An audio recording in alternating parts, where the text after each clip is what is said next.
So you want to start your fitness journey. Oh, do you? And I'm a bully for no reason. That was the character I chose.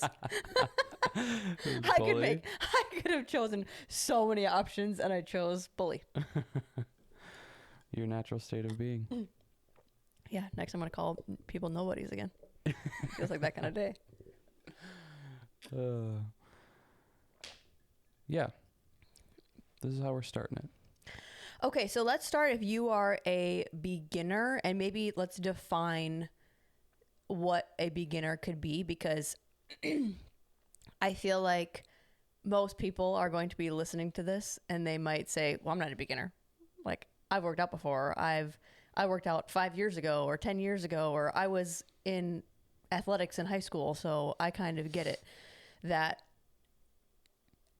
what we're going to be talking about, I think, is still very important when you are still in that category where you're maybe not a brand new baby to fitness, where you've never even ventured into the world, but you have some experience. You've maybe done it in the past, but if you are coming off of a break, or you are coming off of running a different program, and this is going to be a new program that you're going to be running, you're still going kind of back to the beginner as far as behaviors potentially. Maybe not the stimulus on your body. Maybe your body will still have the history and the muscle memory, but there are things that I think we still go too crazy with because we're not analyzing, like, okay, but we're still at the start of this new program, journey, whatever you're mixing up, that I think this could still be beneficial to those people. So for beginner, how I'm going to explain it is either you are brand new to fitness, you have never been in a gym, you've never done anything that required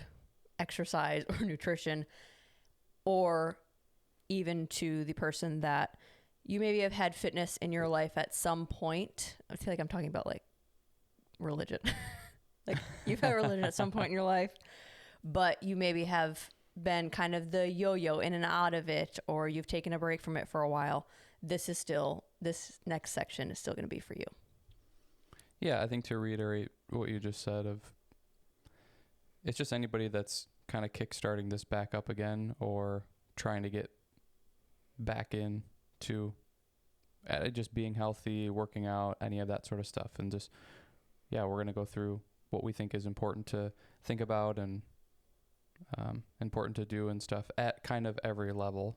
Yeah, we're going to go beginner, intermediate, advanced. Yeah, trying to kind of have it scaled up, or just like have that wide range of people. Because it's also just, there's certain people that don't like to do certain things. So we're going to try to give options and variety so that you can fit into any one of these groups, depending on who you are, what your fitness history is, what you like to do, what you don't like to do, all that kind of stuff.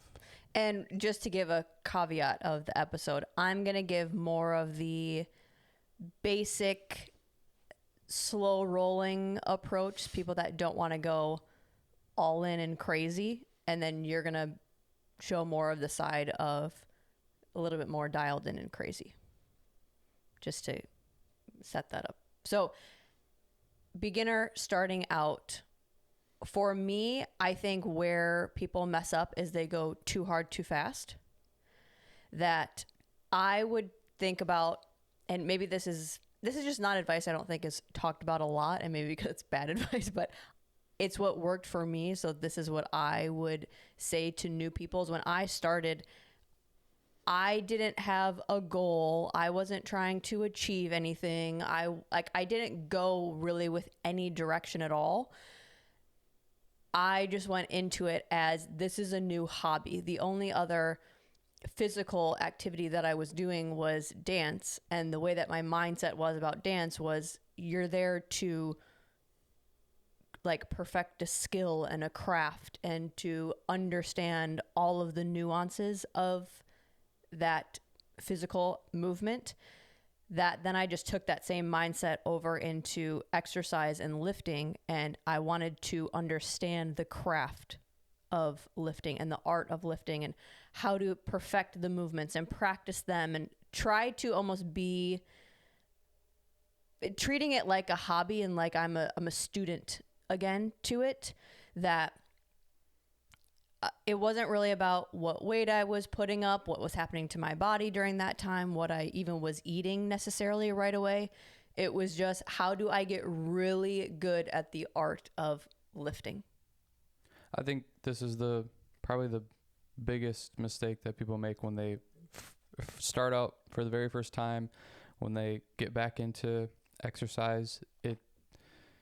They're going for a goal, which is a positive thing, but they're not trying to set up the foundation and set up the skill level like you're talking about. They just go in and they're doing really bad form, maybe not that great of exercises, and they're trying to get energy expenditure out. So they're, doing low rest periods, high repetition, fast. Their form is off. So it's like you're not really even activating the muscle. You're just getting the heart rate up and all that stuff that you could be learning and could be building the foundation so that it sets you up to be able to continue your progress down the road. You're not doing. So like you said, acquiring the skill and doing the skill of it, getting really good at each exercise and being super efficient at it. We always talk about that, like be efficient. This is one of those things where it's like you can go in and go through the motions and do the exercise, or you can go push it really hard, but are you doing the exercises correctly that is going to send the right stimulus to your body to do what you need it to do? There's so many people that just go in and do a 30-minute hit. They're sweating like crazy and they leave, but their body wasn't sent a stimulus of like, get stronger, build muscle, because we're going to be doing this a lot. It was basically, have a little bit better cardio. Mm-hmm. And then they, down the road, don't realize why they can't continue to lose weight or they can't continue to build muscle, because you got those beginner gains and then all of a sudden now it's gone and nothing else is happening because you never learned how to actually do the exercises properly. So you're not activating the right muscles when you're doing any of it. And I think it just like anything, if you understand something and you understand it at a deep level, it's hard to not appreciate it. I think that's why it sounds cheesy to say like, fall in love with the art of it. It's like we're talking about working out. It seems silly, but there is you can have such a deep understanding of it and a deep knowledge, and you can continue to learn. And it's like, it's our bodies. That's what I like. Okay, yeah, it's just lifting weights and whatever, but it's how our bodies adapt to things. It's how we respond to things. You can see that like we have control over how our body feels and looks. That to me is the craziest thing that we can do, that we can go in and change behaviors and it changes our like physical feeling, mechanics, and appearance. That I think when you can start to understand it and try to see it as a hobby versus a thing that you have to do to get to this random goal you've decided, that is a forever, you're setting up the foundation for something that you can do for the rest of time, because it's something you can always learn more about. There's new things that come out in science. There's new things that you're going to change because your lifestyle changes and your body's changing, that if you set it up as a constant need for exploration and learning more, like your goals can change. And that's why I would say in the beginning, we would have most of our episodes be fitness. Like fitness is so fun to me because of how much control you can have on it. But I don't think you can have that much control and leeway if you don't have that initial setup of trying to have it be fun and exploratory, because you're automatically putting this deadline or this, it has to be this or this attached to it, versus you just learn. Well, I think you make a really good point about, you take whatever thing you think you know the most about and how much time or like really starting at scratch you started with that, whether it's your job or it's something else. This is the same thing. Like however much you know about it, this is, fitness and exercise and health and all that. It's the same thing. It's not this like, oh, you just go run around and whatever. And like, I think the things are very simple, but they're not easy. But people get all caught up in the weeds with stuff to where you think about your own profession or whatever thing that you thought of that you're really good at and you know a lot about. That took a lot of time to develop the interest and the knowledge about it. So when you're going into this sort of thing, and maybe you've tried to do it multiple times before and it hasn't worked, there's pieces that you're missing, and some of that's what we're going to kind of go through, is to try to give you those pieces so that you can do it. But this is why it's even more important to start at the foundation of doing things correctly and doing them right, and not trying to skip steps and get to whatever goal it is you have. You know, if you're trying to lose a bunch of weight or gain a bunch of muscle, it's tempting to try to take the shortcuts and do all the things that, you know, do the sexy things that everybody else is talking about, of just, you know, eat 4,000 calories and like work out 17 hours a day and blah, blah, blah. Do these exercises. But if you never learn how to do them correctly, none of that is going to end up working or helping. Yeah. And then that kind of leads me into my next point of advice, is setting up the stage and setting up your foundation for the behaviors. It helps get over that tricky creating the habit of going to the gym and making that a part of your life. I think it makes it easier if you are coming from the space of, I'm just here to learn and explore. Because think if you're taking up a new hobby, you just want to do that hobby all the time. So if you're coming at it from a fun space, you're going to want to go to the gym. You're going to want to practice. Like I remember when I started, and then listening to Mind Pump, the podcast that I really got into at that time, it was like, oh, I learned something else, so now I want to go to the gym and try it. Or I learned something else, so now I want to try this way of eating and see if it affects anything. Or, oh, they said to do this lift in this way, I want to go and try it. It keeps pulling you back in because you want to have that little experiment with the knowledge that you have. But moving forward into the behaviors, if you are a beginner, this is going to turn into a piece of your lifestyle. It's just hard for it not to. It's our bodies. Like I said, it's the way that you eat. It's the way that you respond to activity. It's how, when you go on a vacation, new activities might be opened up to you because you are in more of a healthy body to be able to do those things. Like it will just start to trickle into your energy, your sleep, your behaviors with others, your behaviors around food. It's going to start to seep into everything, that to give, I think, the power to that, of creating those habits that are going to be able to be utilized by you for the rest of time. So I think you hear this a lot, but if you're starting a new fitness thing, most people want to do what you said, the sexy thing of, I'm going to go crazy and I'm going to start 6 days a week and I'm going to start eating a crazy diet. Can you do that for the rest of time? And I think that seems like a crazy question to ask, but what is your baseline? Can you, for the rest of time, no matter how busy you get, no matter what your kids are doing or your spouse is doing, age, can you manage going to the gym once a week? Can you manage limiting processed foods? Can you manage eating at home a little bit more? That will be your baseline. As we go along and we get into the intermediate and advanced conversations where we can start to dial in, those dial in approaches don't have to be your maintenance and your consistency. That's where we can play around every once in a while. But what can you do religiously? What can you do nonstop, constantly for the rest of time that seems attainable, not stressful, fun, and I guess just overall manageable? Figuring out your behaviors with the gym and your behaviors with food. I think that's what's difficult, is you want to jump into it and you want to do a lot because you want to reach the goals quickly and you want to get to where you want to go or where you want to be right away. But again, you're not setting up that foundation. And then as you're going, like, there's just so much, like the success rate thing. People that jump into it that quickly don't end up having the success rate long term. I'm sure, as we all know, if you're not consistently eating well, if you're not consistently exercising and getting activity, if you're not consistently sleeping well, you're not going to consistently be healthy then. You're going to swing up and start to get this health thing going, and then whenever you start to break and funnel out, it's like now the health starts to go away and you start to become unhealthy again, or you start to eat bad foods, you're not exercising, you're not getting activity. So when you're going into starting or restarting, it's so intriguing to jump right in, jump right in the swimming pool type of thing.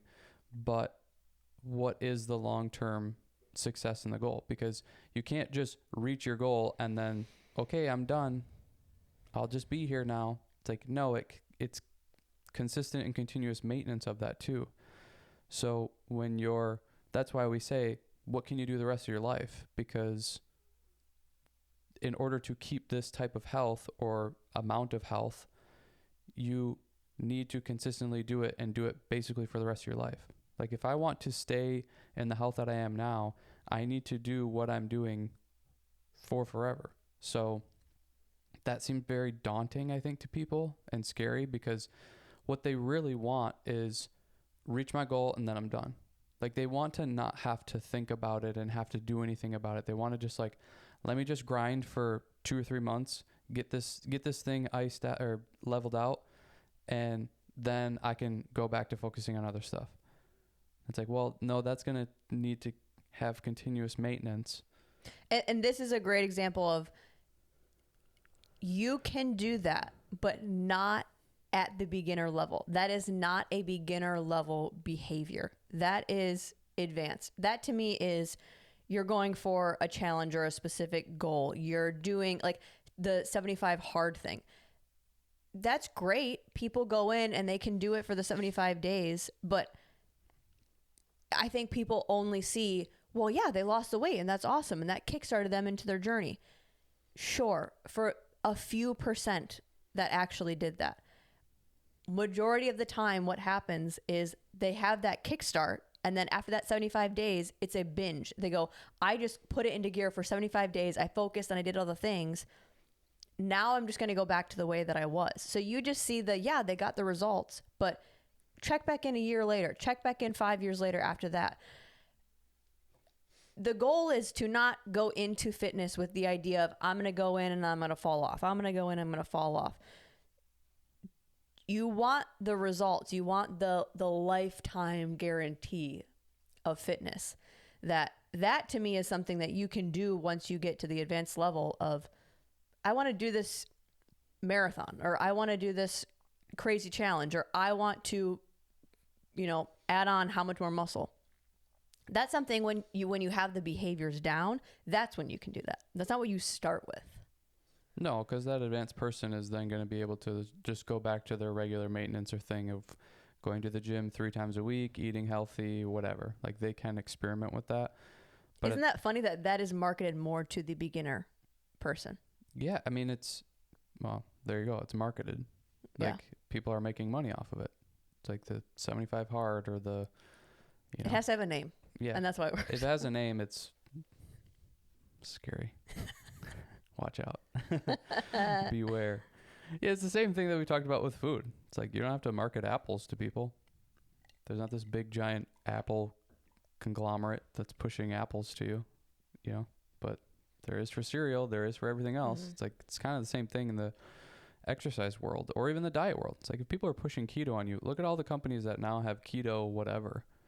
It's like, it's just a way for them to make money. Isn't that funny? Like, thinking of keto as the diet, I bet 50%, if not more, people that are running a keto diet don't actually know. They're not in keto. What that They're means. Not in ketosis. Yeah. They just think it means low carb or no carb, right. Which, yeah. Which is a separate thing. Separate thing. But it's the same thing with, like, when the low fat craze came. Everything was marketed as low fat now. The whole idea was to get low fat. There's a little bit of a movement of, like, zero sugar. Mm-hmm. It's like, now it's zero sugar. And it's like, oh, okay, great. But still got all this other crap in it. Yeah. It's just a way for them to make money and, yeah, get you to latch on. So going to the behaviors, how I would approach this if I was myself, or if I was talking to someone, a client or someone that I'm giving advice for, whether it's asked or I'm just pushing it on them. I would start with, let's even backtrack. when I am teaching kids, or I'm sure parents do this, you can't just push the agenda on them, or you can't just go in and say, I'm going to teach this. I am going to correct this behavior. I am going to instill these things. Because you don't know if that's what the kids are needing. You have to step back and start. Like, your first step always is to observe. You have to observe to know what the game plan should be. So I think first initial step as a beginner, and maybe this would even work as we go on to the intermediate and advanced, you have to start with just observing yourself. Taking in the data of what do I naturally do? What do I naturally like? What is my natural flow of the day? And that might change, but just observe from the jump. For me, if I was going to observe myself, even in the lifestyle that I am in now, I might go, okay, well, I'm kind of a medium to slow starter in the day physically. And I can kind of start to ramp up, but then I also hit a point where I start to go back down.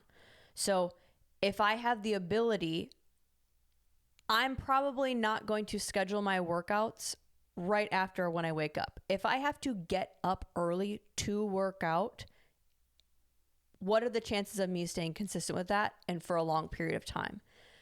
So my energy, I'm going to try to put it where it makes the most sense energy-wise. I have the ability to do that. A regular person that has regular jobs, they might have to go, okay, what makes the most sense observing my life and observing my schedule? Does it make the most sense to do it before work? Does it make the most sense to do it after work? Could I do it on my lunch break? Does it make the most sense to schedule my 1 or 2 days on the days off because then I don't have to worry about anything else? Is it a weekend thing? Observing the schedule, observing your natural flow of life to see where is that fitness introduction, where is that going to be placed so that I know I can start to create a habit around it. Then with the nutrition, what is one thing that you observe that just could easily be cut out, maybe missed every once in a while, but it's not going to really change that much? For me, we don't really eat a lot of processed foods. I think the only thing that I could adjust if I wanted is I could cut out alcohol more. I could cut out the grain type of carbs, and I could focus more on my protein. Now, granted, that's 3 things, so I would maybe say focus on 1 or 2. Those things are not really crazy in my life, so I don't think just eliminating one of them would be that dramatic of an effect. I think I could do multiple at a time. But when I started working out and doing all that, my relationship to food was don't eat that much, but I'm going to eat shitty versions of food, but not in large quantities. So at that point, I just needed to focus on getting more protein, eliminating the processed foods, and that probably would have been enough. So observe to then know what the plan of attack is. Well, I think I like the kind of Ramsey snowball method with this sort of stuff. It's like when you're beginning or starting out, start with something that's kind of easy for you to do or easier for you to do. And like you said, pick one thing, because I think over time you're going to have this sort of snowball method of, okay, well, I cut out this food that I know was bad for me and I'm not doing anymore. And then you do that for a long enough time and you start to realize like, oh, I don't even think about it anymore. I don't crave it anymore. I don't need it, or I don't whatever. And then you can kind of pick the next one. And then you may be tackling a little bit bigger of a domino. And then you just start to keep going and going. And all of a sudden you get this big snowball rolling down the hill. So I like that sort of method for this type of thing with nutrition, with exercise, with whatever. It's on the exercise front. It could be I don't do any activity, so let me start by just doing a 10-minute walk at the end of the day, or somewhere in my day where it's easiest and I don't have to get up early. I don't have to change my own schedule. Like, I can just fit it in. I know that when I get home from work, I just sit there for the next 6 hours and don't do anything. So I'm going to get up and start doing a 10-minute walk. And then maybe you can increase that over time, or maybe you can add a second walk in during the day, or maybe you start to, build up the courage to get a gym membership or whatever it might be. But I like the kind of snowball method of getting you rolling and getting you into it, because I think there's a lot more long-term sustainability when you do things slowly and effectively and you build it up over time, rather than let me start with all my chips in on the table. And it's like that's where people just, even with that, it's like gambling or investing in the stock market, it's like people want to hit the big one right away. They don't want to sit at the table for 6 hours and like strategically play the hands and play the game the way that you should and win little bits over time and gather up this large amount. They want to go to the table, put all the chips in at the same time and go, okay, hopefully this works, and get the big payout. It's like, you got to progressively build this stuff up. And I think if you can suspend the idea of I need to get to where I want to be right now, and you go, I'm going to do this the healthy way and the efficient way, it's actually easier on you. That's where I think some of this, I don't know, change weirdness in the brain, or just like this block in the brain, is of we want to get to the goal so badly that we don't realize we're putting in so much more effort and so much more work than we really need to where if you do what we're talking about, it's like we're telling you to go on a 10-minute walk each day. That's way easier than I got to change my whole life. I got to go on keto. I got to go to the gym 6 days a week for an hour and a half. I need to do a 20-minute stretching session at the end of it. I need to do cold plunge and sauna and all this stuff. It's like, we're just saying do a 10-minute walk and then see where that starts to take you.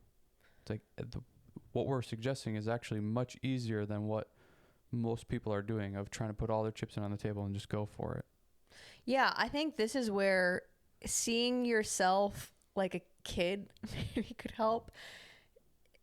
I guess if you're not around kids, you're not a parent, maybe this doesn't translate to you, but if you are going to try to change a behavior in your kid or in a student, for our sake, you're not going to go in and try to change every negative thing about them. You're going to start with one thing at a time and encourage the good behavior to eliminate the bad. And you're going to start to like work hand in hand with that. You're not going to go, well, this kid doesn't listen. They don't follow directions. They don't pick up after themselves. They don't eat how they're supposed to. They don't whatever, talk nicely. You're not going to wake up the next day and go, well, we're going to work on all those things all today. It's like, that's going to be overwhelming. It's probably going to backfire. They're not going to really learn why are we adjusting those behaviors. That taking little steps at a time while still encouraging the good behavior. So I think there's two approaches that you could do with this. Again, you have to observe what version is going to work best for me with this. Version one to me is I could take things away. I could take the bad things away. So I could take away, well, majority of my day I am sitting down.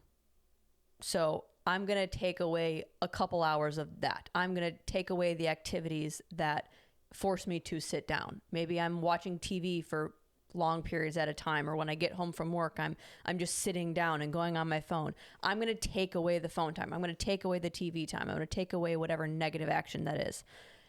Food. I'm going to take away the processed foods. I'm going to take away the breads that are causing me to get inflamed, if that's affecting. I'm going to take away the alcohol. I'm going to take away the sugary coffee in the morning. If that sounds like, yeah, I work better with that, great, then go that route.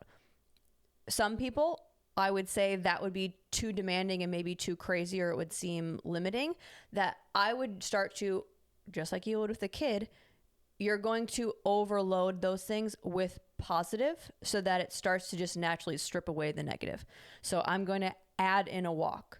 I am going to add in some stretches at the end of the night. I'm going to add in more water. I'm going to add in a couple of fruits and vegetables to my day. With the adding in, you will start to take away, the walk is going to replace an extra hour or 20 minutes to an hour of sitting there. The stretching at the end of the night is going to take away a couple more minutes from you sitting down at watching TV. The more glasses of water or bottles of water are going to take away from the other sugary drinks or sodas that you're drinking in a day. You are taking away, but I think the mindset of I'm just adding more things in, I don't know if that's a behavior thing that we all have, or if that's individual, I think that tends to seem less crazy doing that route.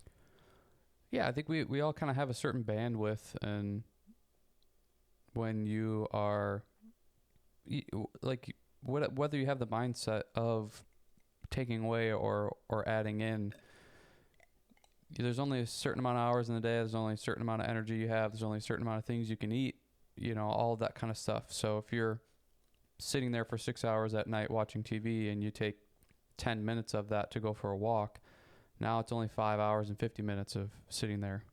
So it's like there's literally only a certain amount of stuff that you can be doing or consuming, even that if you start to have the mindset of I'm going to add in more protein or I'm going to take away processed foods, you're going to have to fill that with something or take something away. It's kind of the same method, but a different point of view. And like you're saying, just observing yourself and seeing what works better for you. If you have the idea of like taking everything away makes it feel really restrictive and you can't do anything fun or whatever, then maybe you're more of the person that needs to have the idea of I'm going to add stuff in, because that just is a better for you mentally, and it doesn't feel like things are being taken away when you're like, I'm going to eat more, lean meats or whatever to get more protein, and all of a sudden your meals are more protein based, you're consuming less processed foods because of that. Well, that just kind of naturally happened for you because of eating the more meat, and now you don't feel restricted because you added something in. To where for some people, they're just maybe better about being restrictive and kind of having that idea or that discipline. Like it just makes you feel like you're fixing something. Like I think I'm more of that person where it's taking things away and like being, being on top of it in that way. I think I'm a little, like it makes me feel more disciplined, like I'm achieving the goal or I'm doing the stuff that I need to be doing because I'm being restrictive and I'm doing the smart thing. So I think it depends on who you are and what version of that you like, but naturally those things tend to happen because you only have a certain amount of bandwidth for them anyways. I only have two more, I guess, notes on the beginner part, and then maybe we can move on to the intermediate unless you have something else. I would see this your objective with the scheduling aspect of it is I would see you're creating a habit. So how your brain creates a habit is a 3-step process. You have to have a signal, you have to have an action, and then you have to have a reward. So signal, whether that is I work out every Saturday, or I work out at this time of the day, or after I do this part of my day, that's when I go to the gym. So that when that thing happens or that day comes around, your brain will then start to go, oh, it's Saturday, it's gym day. You don't have to, I have to fit in going to the gym at some point today or during this week. Saturday comes around, you think gym. Having the action, this is where, especially as a beginner, I would say just go in and practice the lifts. I started working out with my dad, so he would control what workouts we were doing. If you're going in by yourself, I would just look up a list of, and I said this in the last episode, I would look up a list of all the lunges, all the type of squats, look up different exercises and just create a list. And then every time you go in, pick a couple, pick 2 or 3 or 4 and just practice them and go in. I think I said this last time too. We have programs that if you want any of those, that you want to follow something, we have different levels of advancement that I could send that to you also. But I would have the action be pre-planned for how you're going to go in and what you're going to do. And then the reward, that could be different for every person. If that is enough to just, once you're done with the workout, taking a moment to feel how good you feel, how accomplished you might feel that you set something that you said you were going to do and then you followed through. For nutrition, that could be you make a meal that you like once a week that's fun, or you might have a fun drink with it if that helps you kind of work into that system. And then you can just repeat that over and over again. The signal, the action, and then the reward. That will then start to process in your brain as this is an action I want to keep repeating, and it won't have to be a thing you think about and have to plan for. To us, fitness and everything that we're going to talk about is habitual now. We don't have to make sure we get it in. It will naturally happen because it's such a thread in our life because we have made it a habit. Then the last point that I have with it is to not start out so crazy. And I don't know if you could add more to this. You are coming from scratch, or if you're coming from nothing to then having any sort of stimulus on your body is going to be something. So say if you use one of our programs, you might not go in and go the first day, I'm going to do the whole day. I might start with just a couple things and practice it. Or if you're brand new and you're just going in and practicing a couple lifts, you're not going to be in there for that long. You're not going to want to overload your body because just a little bit is going to send a signal to your body that you want to make sure that you are just staying in that building phase or practice phase and not always in a recovery phase, because every time you go in, you're doing more than you think, or you're doing more than you should. Yeah, I mean, that's probably one of the most common things that beginners or people that are getting back into exercising are doing is, like you said, going too much too fast. Not only the behavior stuff that we talked about at the beginning, but literally just the stimulus that you're putting on your body is way too much, most likely. And that's where the burnout is going to happen. And there's a lot of people that are disciplined enough to just continue to push through and continue to go, but that's not helping you get towards your goal. You need to have the right amount of stimulus. Not overfilling that bucket. If it's too much, you're not going to get to where you want to go to. You have to find that kind of perfect amount, or that good amount that is going to continue to have you go on that path and keep going. And I think going to the behavior part of that too, like tying them in together, if it's way too much for you and you're pushing through, there's more of a likelihood that you're going to burn out. It's like that, 75 hard or whatever it was. Any of those that come up, 30-day challenge, and it's just you beating the crap out of your body for, however long, there's so much more of a likelihood that once that challenge is done, you're going to end up falling off because it's just way too much for you. Your body starts to break down. Mentally you start to break down because every time you go into the gym, you go to do these exercises, you're dreading how difficult it's going to be and how hard it's going to be. There's just so much more of a likelihood that it's going to all fall apart rather than keep you on the fitness and health path. I mean, that's kind of what those things market themselves as, is like kickstart your workout journey, and this is going to help you like get up and go. And they think it's like this is going to be the spark to the flame, but really it's like you're just, I don't know, you're kind of just exploding the engine immediately.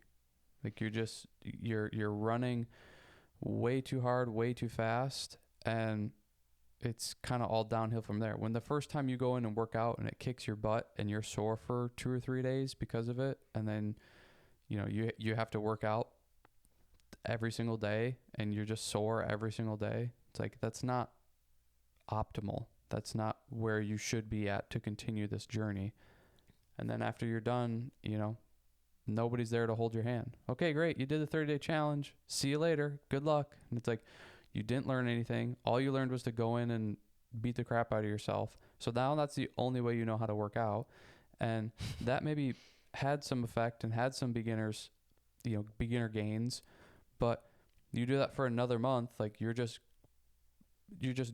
pushing your body over the limit, and it just is all going to continue to fall apart. And it's bad on so many levels, not to mention that after 30 days, you're on your own now, or after the challenge, you're just on your own.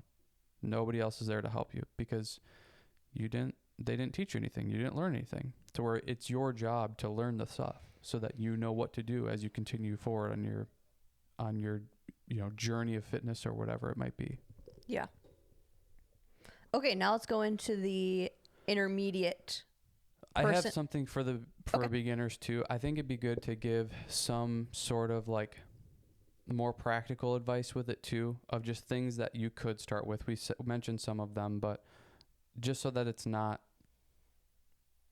just think about the stuff and figure it out for yourself. Like giving some examples of what they can do. Oh yeah. I think like we said, like starting with walks, I think that's always a great place to start. We're so sedentary now. We don't naturally get even just walks in or enough steps in during the day type of thing. You don't need to set some crazy step goal. It's just simply like, okay, and it's all relative for everybody. Some of you are already doing a walk a day or 2 walks a day. Some of you are doing 0. Some of you are going to the gym once a week. Some of you are going 3. Some of you are going 0. But if you're getting back into the groove of things at this beginner level, I think starting with walks is a good place to start, or starting with like 1 day at the gym if you have a gym membership, or 1 day of resistance training, whether you have stuff at home, you have a gym, whatever it might be. But if you don't have a gym that you are already like paying for and going to, I think walks is a great place to start, because why go pay for a gym membership, get signed up for a year and get locked into that commitment when you haven't even proven that you can do, a 10-minute walk each day type of thing. And maybe it's not each day. Maybe it's every other day. Maybe it's once a week. Maybe it's once every 2 weeks. But I think walks and resistance training is good, but resistance training in the sense that we're talking about of look up 2 videos of exercises that you've heard of before. Look up 2 videos, see how you're supposed to do them, and just do those 2 exercises. You do that enough days, you're going to then just gather an amount of exercises that you now know how to do and you've learned how to do, that you can just go to the gym and do and progressively scale up. That's getting a little bit more into the intermediate or even just like further down the line as a beginner. But are you able to, could you link at this part of the video, could you link the Hub at Home one? Is like an insert a card or something like that? I'll try. Okay. That one you have to have a bunch of bands though. So now you're purchasing another thing, and I just want to give as much of like what's already in your life kind of thing. Yeah. Those things I think for exercise would be a good idea. And even the like looking up exercises and whatever, you can do that at home. You can look up how to do squats. You don't need weight for it to start with, especially as a beginner. Lunges you don't need weight for. There's a ton of exercises you don't need weight for to start off with. And I wouldn't be so worried about what exercises are programming it or any of that kind of stuff. Like just get going, get the ball rolling and do some stuff. It's going to be beneficial for you regardless. On the nutrition side, I think it's exactly what you said of just what's something that I can get rid of or add in, and just making it super simple of, every night I have a Ben & Jerry's at night. That's like, let's just not do that, or let's cut it out 1 day out of the week, or maybe every other day, whatever you think you can do. But don't go to the extremes. You're not ready for that yet. You haven't built the behavior to do that. That's why we're not saying, well, get a gym membership and go to the gym 6 days a week. We're saying start with a 10-minute walk. Like, can you consistently do that for a long enough time where that becomes a behavior and a routine where you don't even think about it anymore? You know that as soon as I get home from work, I switch into my go for a walk clothes. I go for a walk as the sun's coming down, and then I go back home and I make my food or whatever it is, and then I, watch TV, go to bed type of thing. It's like getting these things to be so routine and so habitual. That's the idea for the beginner, for sure. That's like the bread and butter. That's what you have to start and have to create, is the behaviors and the routines of doing the healthier things, and have that start to snowball. Yeah, I like that. And I think it's so crazy if you are a beginner not doing anything, how much practicing body weight stuff. It's like that starts to become more difficult as you get into like really into fitness and you're going to the gym and doing all that. Is you see people that can do a lat pull down for crazy amounts of weight, but then they can't do a pull up, or they can do chest thrust, but then they can't do a simple push up. It's like keeping that in your arsenal. And I think maybe even starting with that and having the appreciation for that, it's hard. I mean, you will feel it. You will get sore from doing all of those things, body weight stuff, and then even progressing into maybe bands, getting a set of bands, doing that for a while. It's like you could take a lot of time and get a lot of progress before you even step foot in a gym. Totally. Yeah, 100%. Or you even pick up a weight, really. You know, it's like you could Yeah, you totally could. I mean, the fitness class that I do at the dance studio, like we barely ever do anything with weights. We have started to progressively use bands a little bit more, but That I was mean, after this is their second year. yeah, well, this is the third year. Like I've been teaching them for 3 years now, or this is the start of the third year. For 2 years, like we barely use bands, and it was mostly just body weight everything. Yeah. So like you can take a long time to do it, and they're doing that class once a week for 2 years, and there's plenty of progress. And it's all relative to where you start. Sure, if you're at an advanced level and all of a sudden you're like, okay, I'm gonna go from going 5 days a week to the gym now down to 0 and just go for walks. Like, yeah, you're at a level that you need to do more to maintain what you're doing. Or different. That if you reduce all of that and you just start going for walks, like, yeah, your body's going to change, and potentially in the way that you don't want it to. But I mean, at the longer that we have been doing fitness and exercise and all that sort of stuff, the less activity I have, I feel like, or it's different. I mean, we typically go for 2 walks a day. I'm actually probably more active, but in different ways than I was before. But like my going to the gym or resistance training has been reduced almost in half, probably. I think our volume has increased. Our intensity has decreased. The intensity for sure. I'm thinking about the days like, I was going to the gym 6 days a week, 2 hours lifting weights. You multiply that out, it's like 12 hours of lifting weights a week. It's like, I'm not doing that. Yeah. We go down there, we do resistance training every other day. So it's like 3 to 4 days a week, and for maybe an hour. So it's like I'm maybe doing 3-4 hours of resistance training a week compared to when I was doing it 12. Mm-hmm.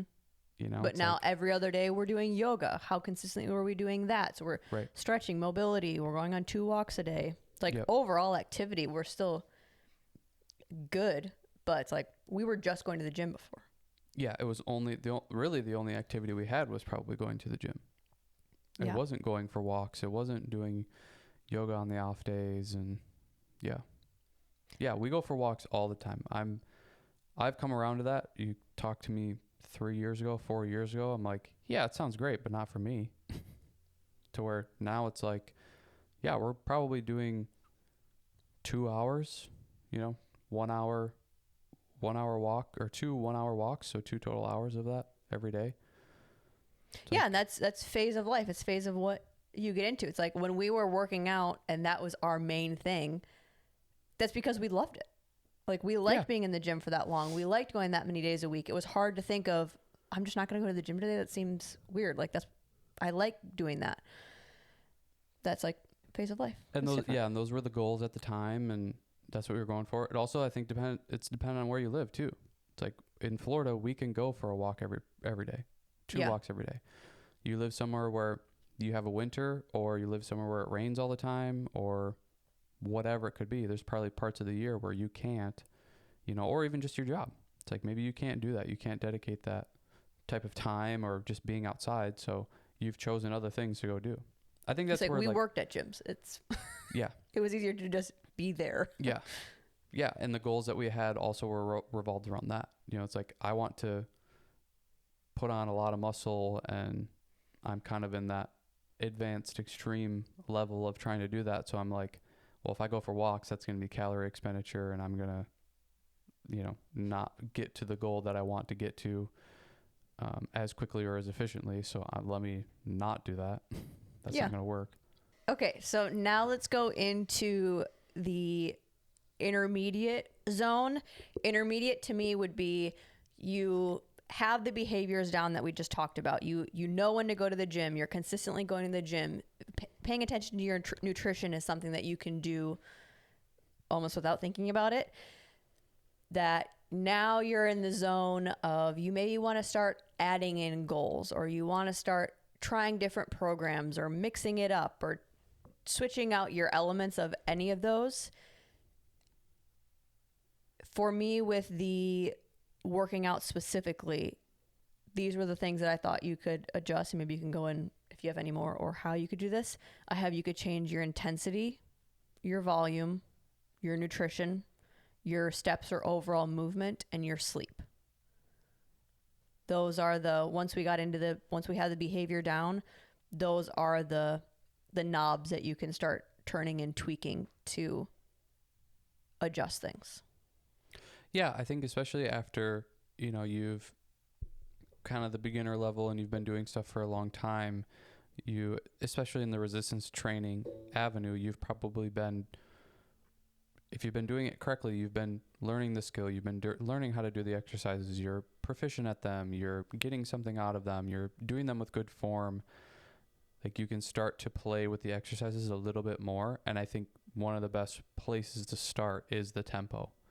Is just simply you're doing the same exercise, it's the same form, but you're just changing how slow or how fast you're moving the weight. So again, the chest press example, you could be slowing, you have your normal pace, you're doing it very skillfully, very efficiently. Now you just start to slow it down and then maybe pop it off your chest. Or you could do a little bit more athletic type version where you're doing a little bit more quicker movements. So it's not necessarily as slow, but you're still in control, but you're really exploding it off your chest and you're kind of pumping them out 1, 2, 3, 4. Or more hypertrophy. On the more hypertrophy side, you're slowing it going really slow on the way down, hold for 1 second, and then pushing it back up. Could you give the numbers and maybe the tempo? I think like 3 or 4 seconds on the way down. So I'm going 1, 2, 3, 4, hold 1, and then probably up like 2, 1, 2. Just a almost like what your normal movement pushing it off your chest would be on the way back up. You could play with it a little bit of like making that fast. I don't think there's really a whole lot of benefit of like making it super slow on the way up either. 'Cause I think long term you're going to want that fast muscle contraction type of skill, not that like slow trudge it out kind of thing. But I think tempo is a great place to start for the intermediate people of changing that up and getting something different. You can keep the same workout program, same exercises, same rep ranges, same everything, and just simply change the tempo of how you're doing it, and you're going to get a whole different workout and a whole different stimulus, and probably going to see some changes and some good stuff there. I like that. Could you explain the difference of like what I was going to say? I have intensity and volume. I think those could kind of be intermingled a little bit, because I think if you change intensity, you're probably going to be changing overall volume, because you might be upping the weights or adding more exercises within it. But I guess maybe can you just explain volume then? How could you adjust your volume? I think to differentiate the two, volume is just by increasing the amount of repetitions you're doing, the amount of sets you're doing, the amount of weight you're doing.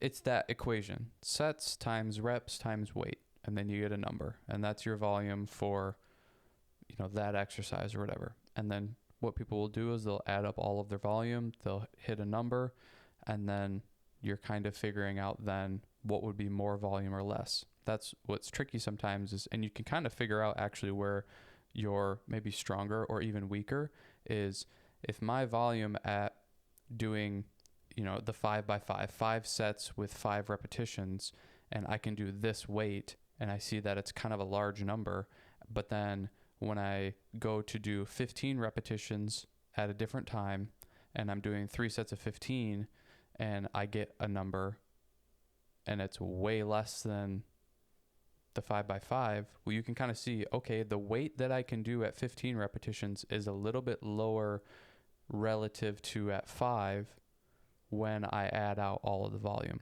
type of thing. So you can start to kind of figure out where you're actually maybe weak or strong depending on that. Typically it's like 3 sets of 15, or it's 4 sets of 10, or it's 5 sets of 5. Those are your very general, agreed upon. Everybody kind of uses those sets and reps, but your volume is just sets times reps times weight.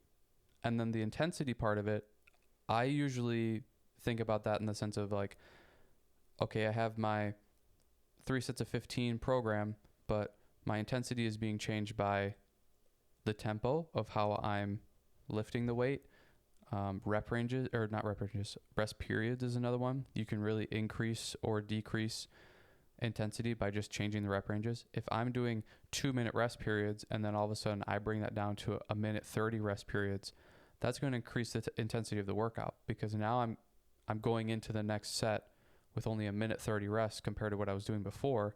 That's going to keep me, relative to where you're starting at, but that's going to start to like, okay, I have to get back into it quicker, or you go from that down to a minute and then that down to 30 seconds.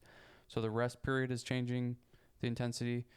I thought you have an intensity of when you're say you're doing 4 sets of something, instead of potentially keeping the same weight, your goal is to every set you're going to add weight, or you're going to start with your heaviest that you can and maybe work back down, but you're trying to, even if you keep the same rest period or maybe even you lengthen it, now the intensity of your lift needs to be more. Yeah, it'll make it more intense for sure. I think you're increasing volume now, or playing with volume. Yeah, sure. So it's kind of hand in hand a little bit. That's where those two are really interchangeable, kind of. Yeah, well, they're affect each other. Yeah, they affect each other for sure.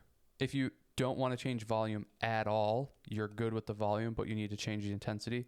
That's where I would go to, is like rest periods and your tempo of those workouts. You could also potentially change your exercises, because that can change intensity too. Like if you're just going in and doing bicep curls and tricep extensions, that's pretty low intensity. You're not doing stuff. But all of a sudden you start going and doing squats, or you start doing deadlifts, you start doing these literally more intense, more energy expenditure exercises. That's gonna change the intensity of your workouts. But that's also then now you're kind of changing your workouts, rather than I'm keeping the same exact program and I just want to increase intensity. I'd go tempo, rest periods. That's probably the quickest and most efficient way you're going to change those. But volume also does change it. It just also changes your volume at the same time. So you have to be conscious of doing that. The next one I had was nutrition, that not getting into the advanced aspect of it yet, but just overall, I think if I'm a person I'm running a program, I'm in it, or I'm just at my maintenance, kind of going in and running things every once in a while, but not having any specific goal, how you could change it is manipulating just by general, not tracking it, not by seeing what specific things am I intaking or not. You could just very overall general things adapt. I say adding in more protein, or trying to add in more protein, is generally a pretty good start, I think, because most people are not hitting their protein targets. And then if you are, I would say, what quality of protein are you getting? I would adjust the protein, and then I would adjust when am I eating and does it make sense with my body? Is it I am noticing when I eat this, I'm brain fogged, I'm getting bloated, I am having stomach issues, I'm breaking out. It's like all the basic things that your food should tell you whether it's sitting with you well or it's not working for you, and just trying to dial in what's giving you energy and what's depleting you.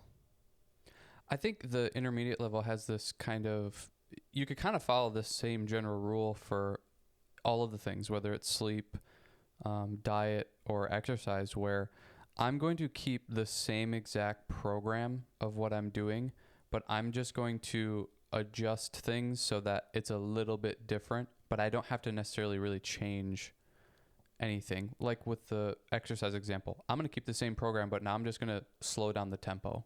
I'm just going to make it really slow and whatever, or I'm going to do shorter rest periods so that's a little bit more intensity. With the nutrition thing or the diet thing, I think it'd be cool to just keep the same things you're eating, but now just adjust it. Maybe start intermittent fasting. I'm going to eat the same exact things. I don't have to think about getting different groceries or doing anything else, but I'm just going to instead of eating 3 meals a day or 6 meals a day or whatever, I'm just going to not eat. I'm going to do like a 12-hour fast and then eat all my food at one time. Or, you know, if you're already doing that, maybe going to spreading it back out, because those are things that might, going off of what you're saying, might change your digestion or change little things that are affecting you, you know, breaking out or inflammation or whatever it could be. Simple changes like that, where it's like, I'm not changing anything I'm eating or consuming, but I'm just going to format it differently. Because again, that is still a different stimulus on your body. Yeah. Like, and again, going back to observing yourself, which I think is a through line in all of them as well. You don't know maybe how your body works the most efficiently until you try these other things. I like doing some types of exercises on an empty stomach. I feel like my brain is firing at the best ways that it can, but I also know that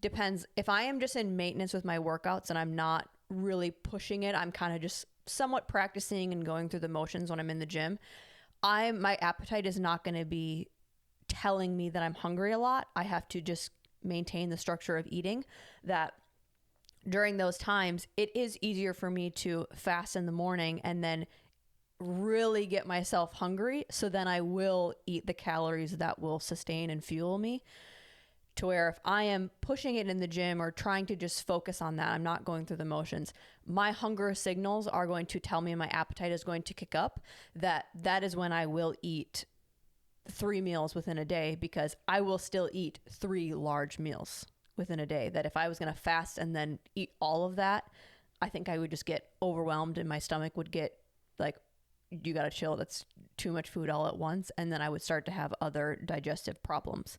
So observing yourself, I know that because I have tried both sides of it, that, yeah, I think just changing the stimulus could also then change how your body is going to respond to it, even within the gym. Yeah, totally. Well, and I think that's what happens with whether on either side. You know, sometimes it's just you need to switch it up to send a different stimulus and get something new going. You know, people that eat 3 times a day or 6 times a day, or you have your natural eating routine. Maybe it's not even as specific as that of 3 times a day, but you maybe kind of eat little bits all day long, to where you haven't felt what it's like to feel hungry in a long time. And I think typically what happens with that too, of like people that kind of graze or they just continue to eat all day long, they don't end up eating a lot, because they always just keep enough in the tank so that they're not hungry, but it's not enough calories to actually be eating enough calories in your day, type of thing. So then when you're trying to put on muscle, you're trying to lose weight, you're not really, like you're not getting the calories that you need to, because you're just eating little bits all the time, to where separating them and eating strict meals of like, I'm going to eat breakfast and then it's a 6-hour wait until lunch, and then it's a 6-hour wait until dinner. Or even the intermittent fasting thing of, I'm going to wait all morning long until noon, and that's going to be my first meal of the day, and then I'm going to eat that meal, and then I'm going to wait another 6 hours and eat dinner, and then I'm going to eat that meal. And like people that start to play with this stuff and really start to, like you're saying, observe and look at what they're doing, they maybe realize, oh wow, I was eating way too much food when I was eating 3 times a day or 6 times a day. And they change it to an intermittent fasting thing, and they're like, that naturally just cut calories. I didn't even have to change what I'm eating in the day. I just am now not as hungry when I intermittent fast. So now I'm reducing calories and it's helping me lose weight. Or on the reverse end, some people are they're eating and grazing kind of all day long, and they're not eating enough food at all because of that now when I put it into these structured things of, I have a breakfast, I have a lunch, I have a dinner, or whatever it might be, I'm an intermittent fast, so I just have kind of a lunch and a dinner. I maybe have a snack in between or something, but like that is making me hungry so that I actually eat enough food. So I'm actually getting enough calories to fuel my body and to have it be working properly to help me reach my goals. it's sometimes it's just as simple as that of like, let me change the format of how I'm eating so that it can have something new happen and I can get these hunger signals, or I can actually, start eating enough food. The grazing thing, I think, is such a funny concept because we see it with kids, but then when it comes to adults, it has like a different, like, positive or negative. It's like with kids, when they sit down and they eat and then they don't eat their full meal, or they eat just like a little bit, it's like, but you're giving them snacks all day. It's like they are what you said of, they're keeping a little bit in the tank, so they're not ever getting hungry. It could be a boredom thing. It could be they feel 2% of hungry and then they think they need a snack. That even then, we're not training their system to eat at specific times. We're just having their system be working all the time, which could also, if you want to get into that, like cause behavior issues too, because they're always in that sympathetic nervous system aspect of it. So that also could be something. If you are a stressed and anxious and maybe overwhelmed person, adjusting when you eat could also change it, because if you are a grazer and you eat little bits at a time and you say like, well, I'm never hungry, or I'm eating all day long, so I'm never getting hungry, you're also making your body work all day long by constantly being in digestive mode. So that could also affect some behavior issues with that. But it's like, well, yeah, the kids, they're like, why didn't you eat your food? Because they're getting snacks. But then when we become adults, it's like, well, I eat little bits, so that's good. I'm never overeating. I never eat everything on my plate. I just eat a little portions. Like, well, yeah, but you've been eating little portions all day long. Yeah. And it can be on either end of that. It could be an overeating issue or an undereating issue. It just depends on the person. Mm-hmm. Like that grazing could be you're only ever eating small amounts of calories, or it could be I'm eating 3,000 calories because I'm never stopping eating. Mm-hmm. I'm just always grabbing something. Okay, and then the next one that I think is easier to manipulate, or I think it is one of the easiest things to manipulate, is just your overall movement. I think when we're in that intermediate phase and we want to maybe adjust the physique a little bit or adjust our recovery, the first thing that we go to is, well, I'm just going to add in cardio, to where that could be more extreme than is needed. That we just talked about how when we were in the gym all the time, but we would never go on a walk. Yeah. It's like how much of our recovery could have maybe been different, or even overall physique and looks, if we added in a little bit of movement besides we work out, and then we sit down.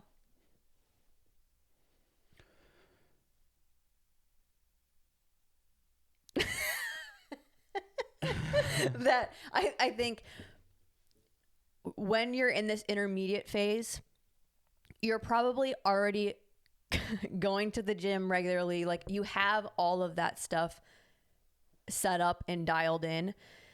You don't need to always add another element of working out. You don't need to add a 30-minute run or running how many miles within every workout. I think that's like a delusion that sometimes we have with people that go to the gym and we're there for an hour and a half, or 2 hours. It's like, well, we're active.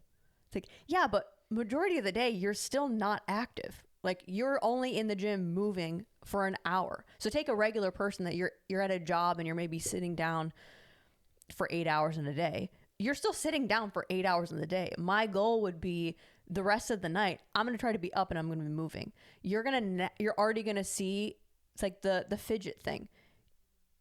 You will start to see a difference in maybe you're maintaining your weight a little bit easier. You're using the calories that you are fueling yourself with, but you're getting your body and you're getting your circulation moving. You're getting your CNS to be able to be involved throughout the day. Like, I think the movement aspect of it is overlooked because we are only focusing on, well, I got to get cardio in. Well, if you don't like cardio, you're not going to do the movement stuff. You're not going to go on the treadmill and do the walk. You're not the classic go on the stair stepper or go on the bike before and after your workouts. If that doesn't intrigue you, you're not going to then do that. That I think overall movement is so much more important beyond the physical like the physique and the looks goals of working out, that it's a recovery aspect of it. Like I said, it's a circulation aspect. Like all of the other wellness, I guess, benefits of getting movement will assist you in your nutrition, because your gut will be working a little bit more properly. You're getting the circulation, you're getting everything flowing within your body. Your nervous system will be more relaxed. So now you'll be able to respond to your food a little bit better. You'll be able to respond to your workouts a little bit better. That it was just because you walked and you moved your body around. It doesn't have to be always from I have to lose weight, so I got to do cardio, or I got to get better cardiovascular health, so I got to do cardio. It could just be moving around your house instead of sitting down. It could be going on a simple walk. It could be doing a little bit of yoga after your workout or on your off days. I think that will assist in changing all aspects of your fitness and nutrition, just because of the wellness aspects of moving your body. Well, I think, whenever I'm the most anxious is when I haven't been moving enough throughout the day. So I think, that's tend to, when people say that they have anxiety or they're anxious, that's the first thing I tend to go to is how much are you moving?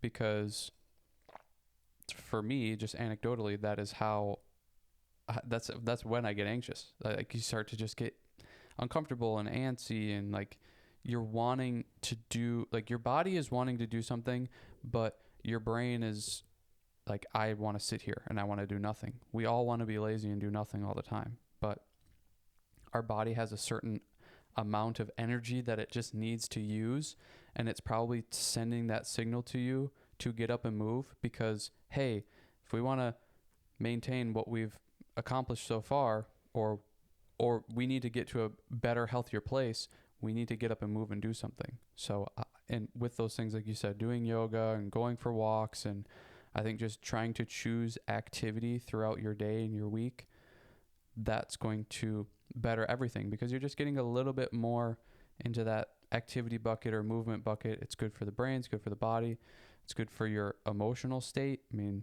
like I said about the anxiousness and stuff. Especially because a lot of movement could be involved with getting outside more. It could be detaching from your phone. It could be detaching from the TV or your computer or work. That you could have your movement also benefit your lifestyle. It's like, take your kids on a walk. Do something outside, get some vitamin D. It's also a structural aspect of like our spine isn't working its best when it's sitting down. So when our spine and our nervous system, which is connected to our spine, isn't set up properly, we're not getting the circulation. We're not getting the blood flow that we need. We're not getting the signals being sent to our body and to our brain, which is going to be affecting our breathing, which is then going to affect our recovery. Like it is kind of a very quick trickle down effect into negative land, that it's just because our body isn't meant to be sitting down all the time. Yeah, not as much as we do, for sure. It's kind of the simple thing of just like, yeah, it's better if we get up and move a little bit more. That's really it. So just finding ways to do that. Next aspect I have is sleep. Is the importance of maybe in this medium phase, that bad sleep, bad quality sleep could be a huge hindrance on progress. Yeah, totally. Well, even in the beginner area too, we didn't talk about it at all with the beginners, but I don't know, this one's not overly complicated, that it's something to think about at all levels and just try to keep the same structure and the same, because it really is. It's like all of the research on sleep is you want to get 8 hours, and you want it to be the same 8 hours pretty much every night. So going to bed at the same time, waking up at the same time, 8 hours of sleep. Now there's a whole bunch of behavior stuff of like, what are you doing beforehand, and while you're sleeping, like what position are you sleeping in, or do you have the TV on while you're sleeping, and all that kind of stuff. So I think you have to consider those things. But at least for like beginner, intermediate, if you're somebody that's getting 6 hours of sleep every night, you need to bump that up to 8. And then if you're getting 8 hours of sleep, but it's very sporadic and that's within your control to make it consistent every single night, it's like, now make it consistent and make it the same hours every single night. Yeah. I'm going to do a whole solo episode on sleep and how to improve sleep, but that's going to be several weeks from now. But It's going to be like a month from now. there are a lot of simple things that I think we could adjust, that even no matter what schedule you are in or when you get to sleep, or maybe you have, I said fresh kids, you're fresh to having kids. And it's like, and that is all kind of wonky. I think there are so many ways that you can change that we're not doing. That's like, even if you have the craziest schedule and your kids are interrupting your sleep or whatever, there's so many what am I looking for? Like you said, like not being on your phone right before you're going to bed. What lights are you seeing? Sabotage. Are you eating 2 hours or less? Are you drinking any liquids 2 hours or less? Like your kids, your schedule probably are not adjusting majority of that. Or if there's ways that you can adjust it, that doing those little things will greatly affect your sleep. So it's like, why not do it? The last one that I had for the intermediate level is understanding, and again, like being a student of the game, understanding the function, but even more just the positioning of your anatomy, I think could be important of this. I think we see a lot of silly exercises happening in the gym, and it's just a lack of knowledge of how your muscles run or how they contract. It's like the best example that I could think of is when people are doing oblique exercises and they're just holding the weight at their side and they're dipping the weight down to their knees and then straightening back up and down to the knees and straightening back up. I think we could be potentially wasting time by doing silly exercises just because we don't know our anatomy well enough. Yeah, this is the trap for the intermediate people, is they are past the beginner level where they're consistent and they go to the gym a lot and they're doing exercises to where now they start to listen to more stuff, hear more stuff, so that they start to try and experiment with different things. And now this is where like the silly exercises come in, or people are coming in and maybe doing sillier-ish programs and they aren't effective, and like you said, they're just wasting time. And then those people are getting frustrated because they're not getting the results they want, and they're trying to expand and explore and do different stuff. So it's a really tricky area and tricky level of fitness and health, because you feel confident in what you started off doing. So now you're trying to branch out and gather more information. And whenever you try to do that, you get some of this weird stuff that comes in, and you try things and you see if they work, and they maybe don't, or maybe they do, or maybe you think they do. And it gets kind of squirrely and weird with the intermediate level, because you have a little bit more confidence and you have a little bit more of an idea of what you're doing. So now you try different exercises and it just doesn't, I don't know. You don't understand it to the full scope. So now you have a little bit of an understanding and you think you know, and then you start doing this thing, but really you don't understand or know. To me, it's the it's the dancer like lift your leg with your glutes thing. It's like, well, that's just not possible. Yeah. That's not how you do it. So yeah, there's a lot of exercises where it's like, I'm going to start doing this thing because it's really great they said it's really great for, whatever. And it's like, well, that's not even what that muscle does. Mm-hmm. And you're doing it. So I don't know. I'm trying to think of more examples of exercises that would kind of fit that category, but, well, maybe okay. So like break down like bicep curls. Like I feel like biceps are one of those things, or even glutes, where there are so many different exercises.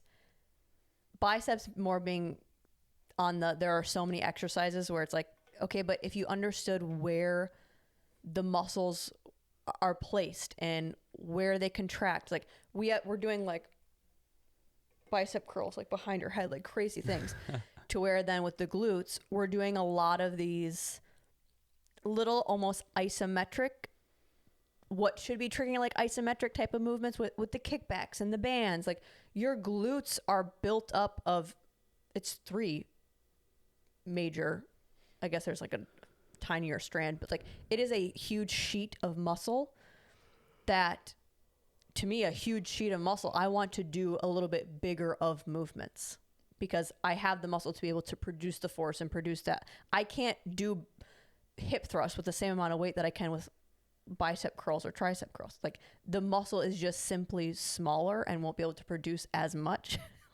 You're looking What's at a me tricep like curl? Hey, some people are doing some crazy stuff. Maybe I don't know. Yeah. But it's like they're You're not doing wrong. 5 different bicep curls. It's like just stick with the simple.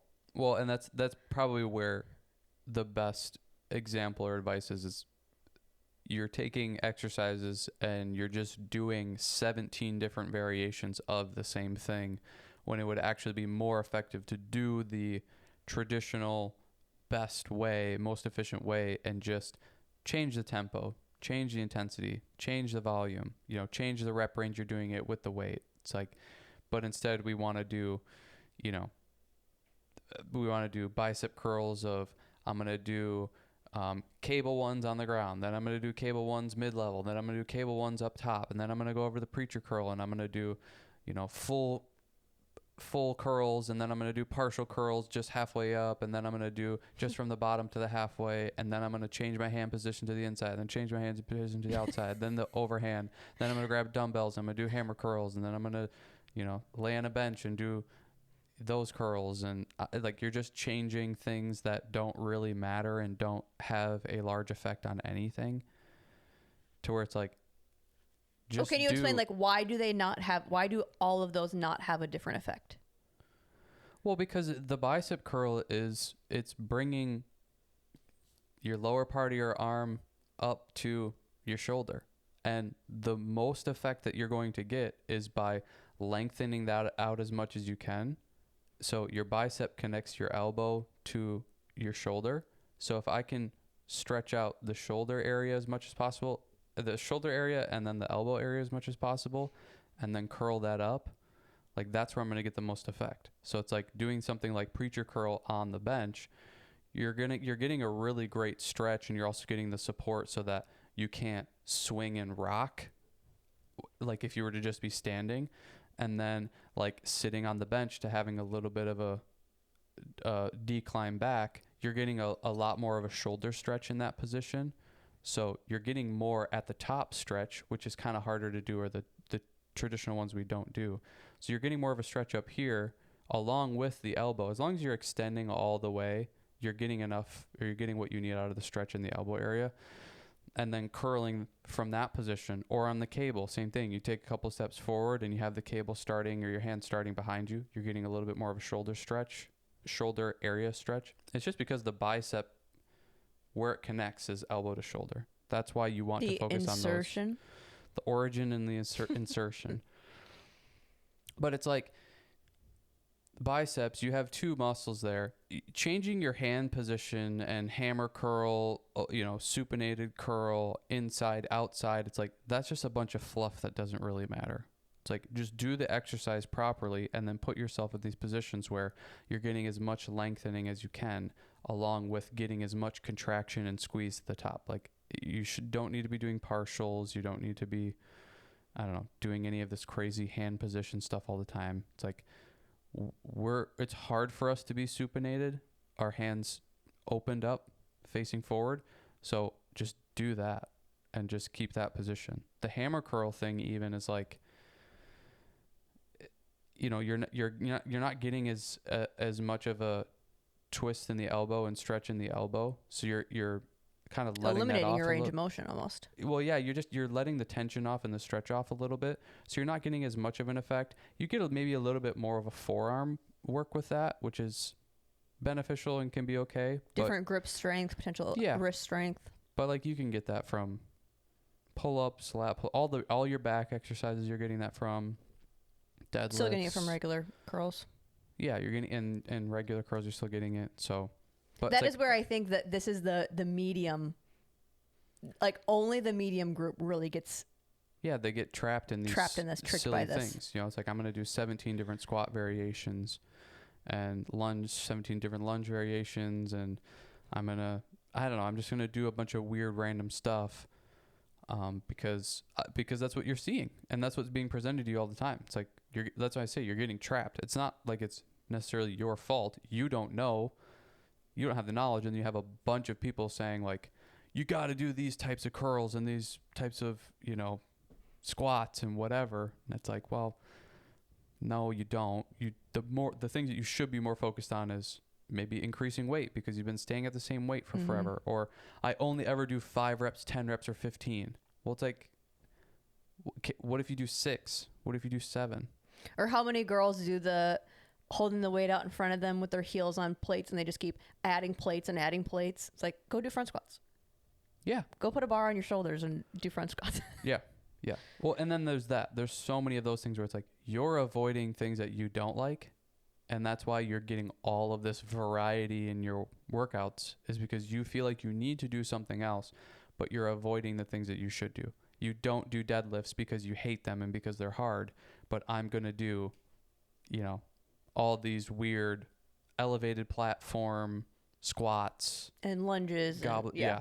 All these different random things where it's like, go deadlift.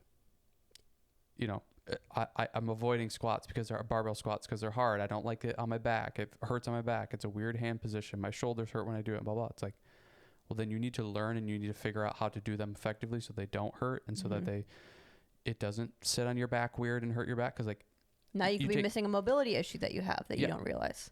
It's just you avoiding the things that you don't want to do. And you do that by doing 17 different bicep variations. And I think this is a funny phase to be in. It's the awkward phase. Because I feel like people do it's the middle schooler phase. Yeah, they do all these different variations and all these different kind of waste of time exercises because they are at the point where, like I said, they go to the gym consistently. They don't have the behavior problems. So now they're going, now they are getting stagnant and they want to mix it up because they want to keep it fresh and keep it fun. So now they're doing 17 different exercises within their hour workout versus just keeping it at what they started with and the basics and the foundations. And they're getting out of the beginner gain phase. So now you do have to pay a little bit more attention to your programming, and you do have to be a little bit more strategic and methodical with your nutrition and how you're going into the gym and what you're trying to push forward, what stimulus are you sending, that you can't just kind of shotgun approach. You can't just throw anything at the wall and it'll probably work. You have to be a little bit more sniperish about it. That's where you start to venture into all of these weird type of exercises because you're not seeing the results as much. So you start just mixing up the workouts versus mixing up intensity, volume, nutrition, and overall movement, or an understanding of your anatomy to get the most out of the exercises that you're doing because you're understanding how your body is actually moving within them. Well, and this is the same thing that people do with the nutrition too. They get all into, okay, well now I'm going to try a really specific diet and I'm going to do keto, and instead of just doing the simple general things of the beginners of like, let's just cut some of the bad things out and try to add some good things, and you've been consistent with that. It's now like, well, my beginner gains are not happening anymore. So now I need to start to add more stuff in or do things different, to where now I'm in the gym and I'm doing a bunch of weird different stuff because I'm trying to keep this same progress going. And now with my nutrition, well, this bread says it's keto and I'm trying to lose weight and be a little keto. So I'm going to get the keto bread now, and I'm going to get the keto tortillas. No such thing as keto bread. Yeah. Now I'm going to get the keto this, keto that, everything that says keto on a label. And they never turn the package around and realize that, well, this still has 13 grams of carbs. They're just labeling it as keto because it's less carbohydrates than their competitors or something like that. But you just start to get into these weird things of like, really you start to get religious about stuff where it's like keto's the only way and I have to do keto, or low fat's the only way I have to do low fat. Mediterranean diet's the best way, I have to do that.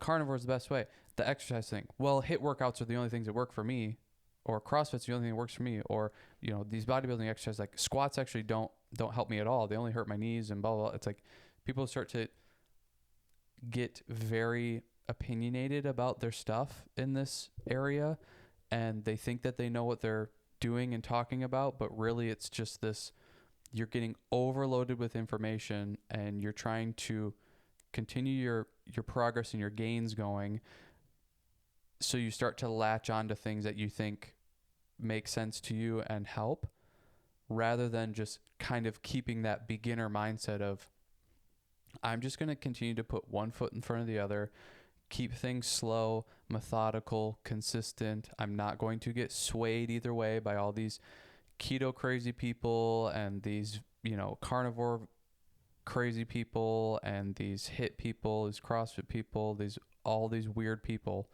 I'm just going to stay on my own thing and continue to progress in my own body and figure out what things work for me and what don't, and do this very, like you said, sniperish of, okay, I notice when I do this exercise, it really hurts my knees. Well, let me look up to see why this might be hurting my knees. Oh, I didn't realize that with squats, you're supposed to put the weight on your heels and not be up on your toes.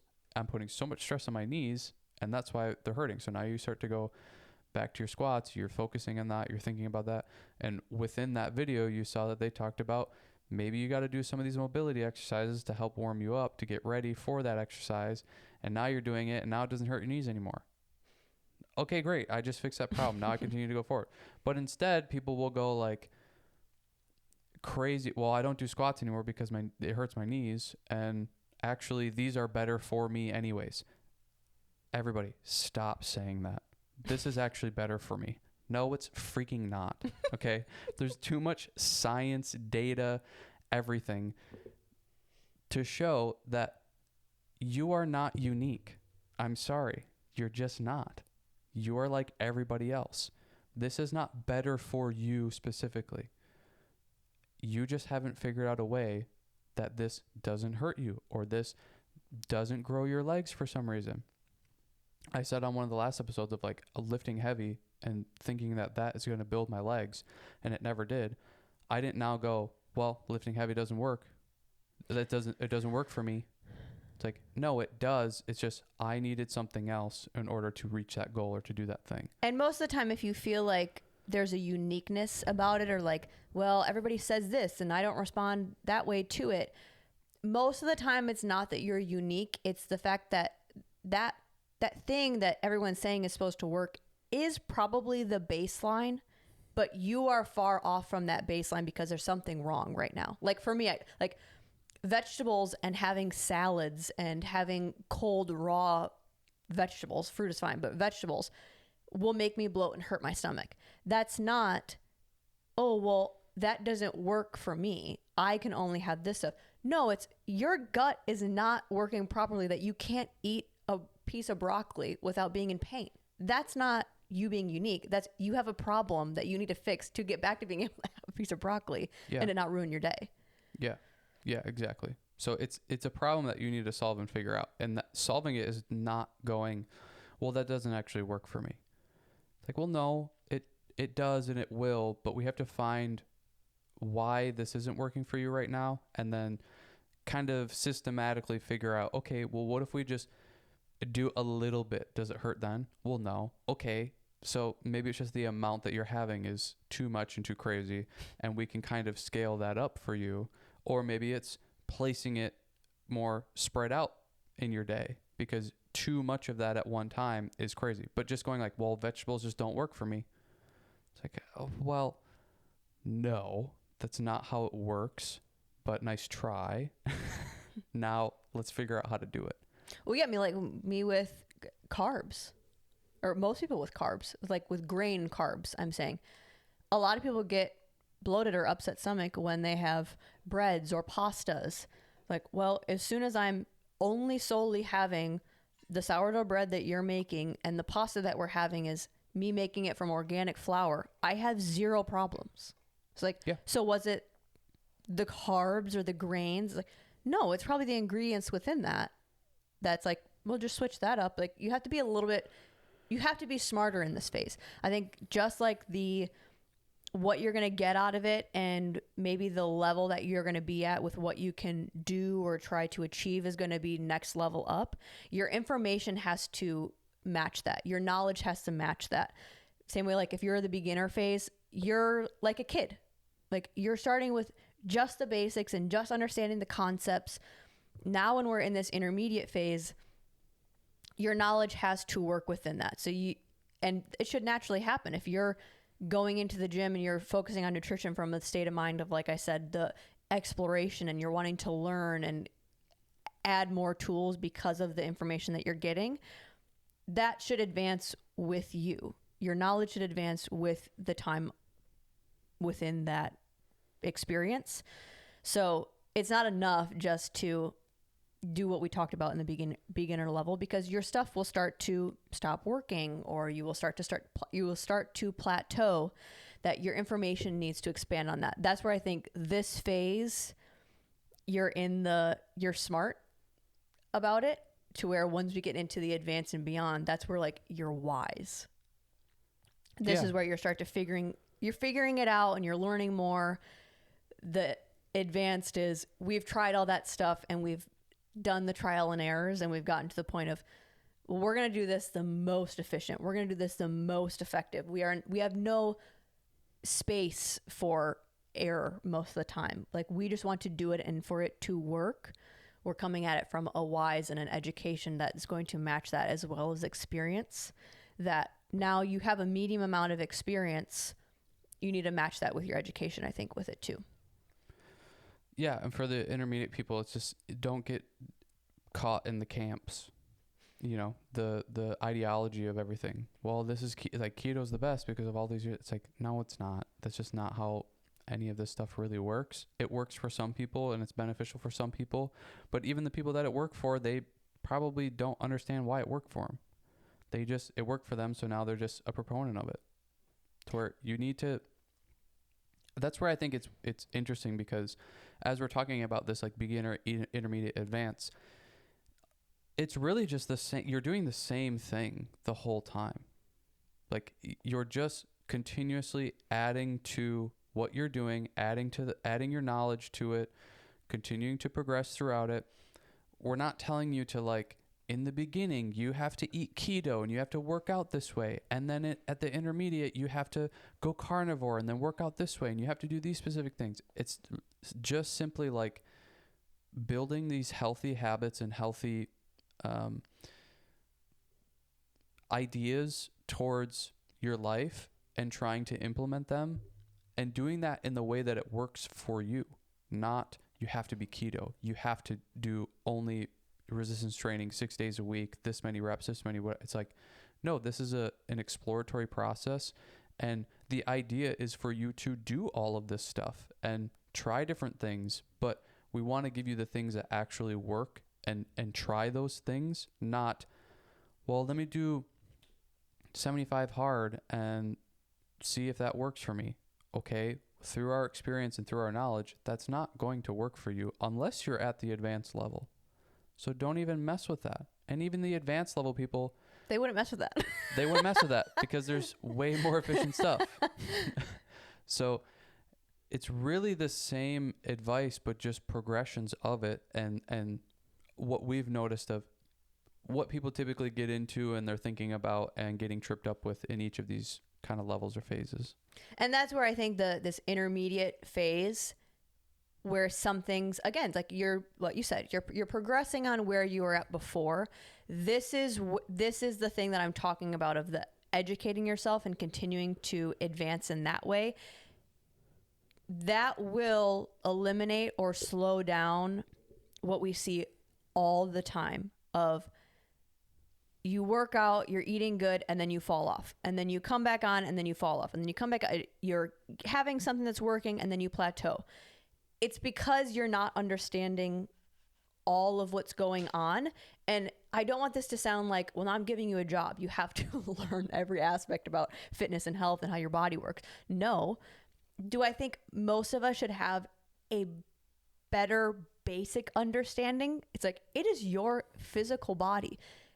I've said this so many times, but things in our health and things that happen in the way that we feel, in our emotions, in our physical state, it's never random. It's just we don't know enough.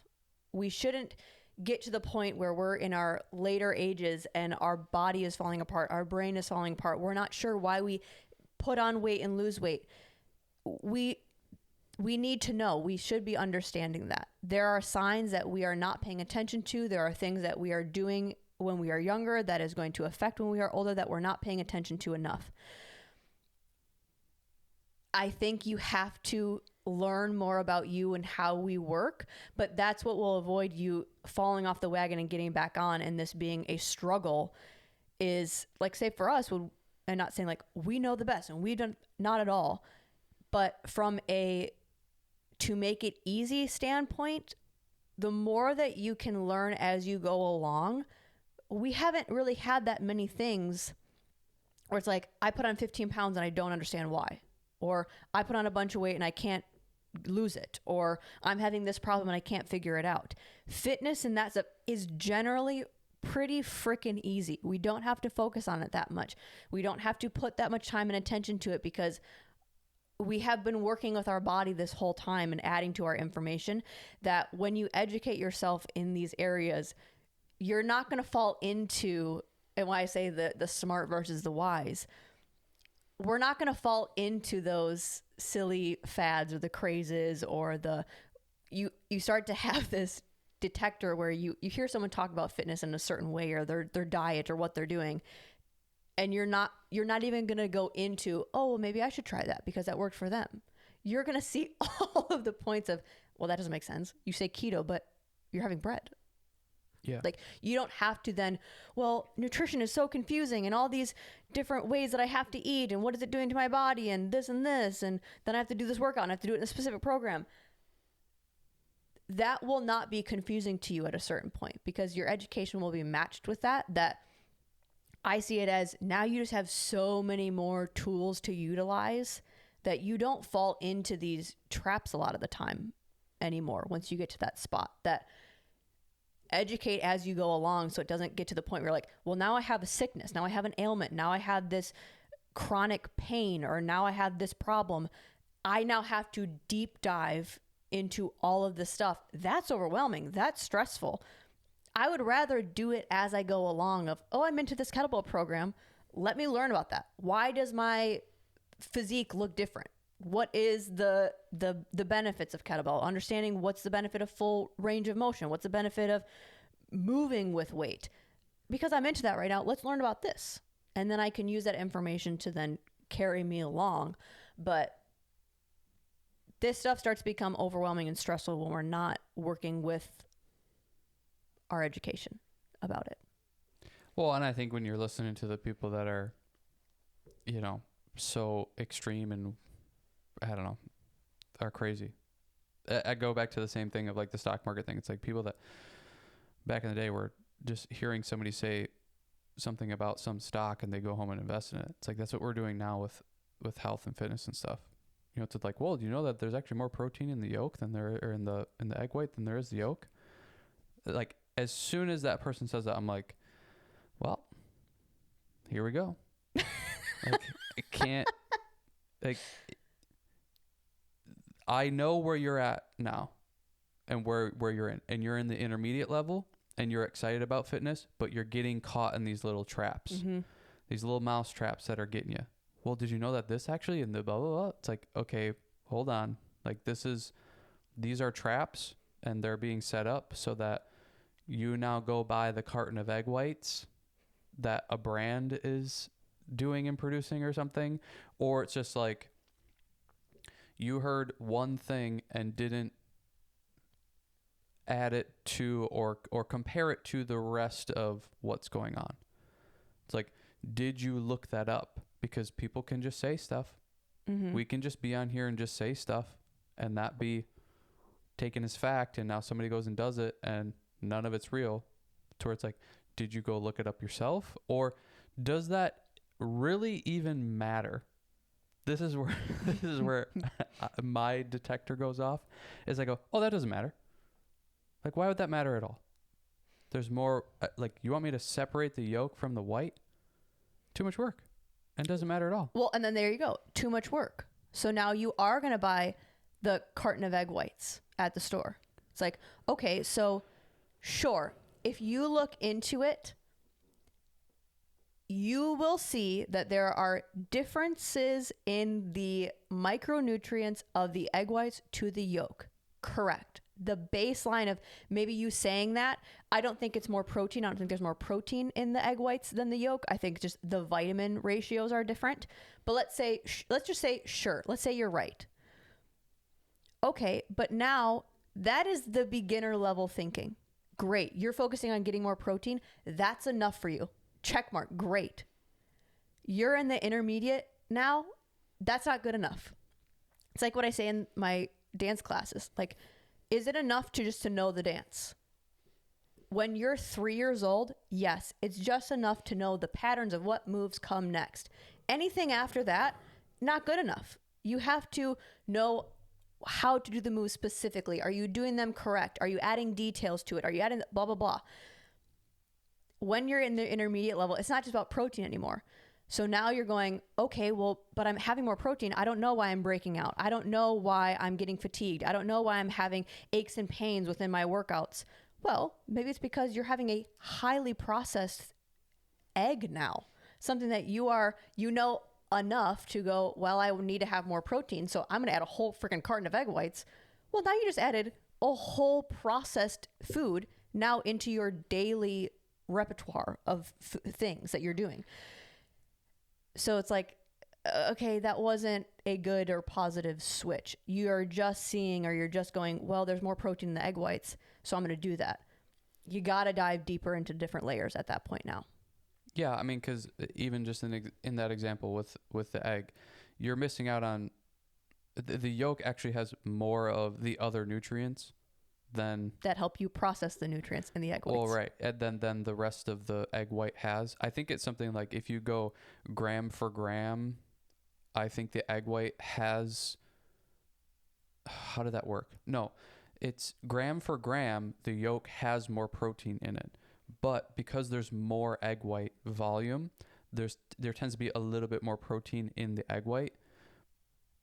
But there's still protein in the yolk as well.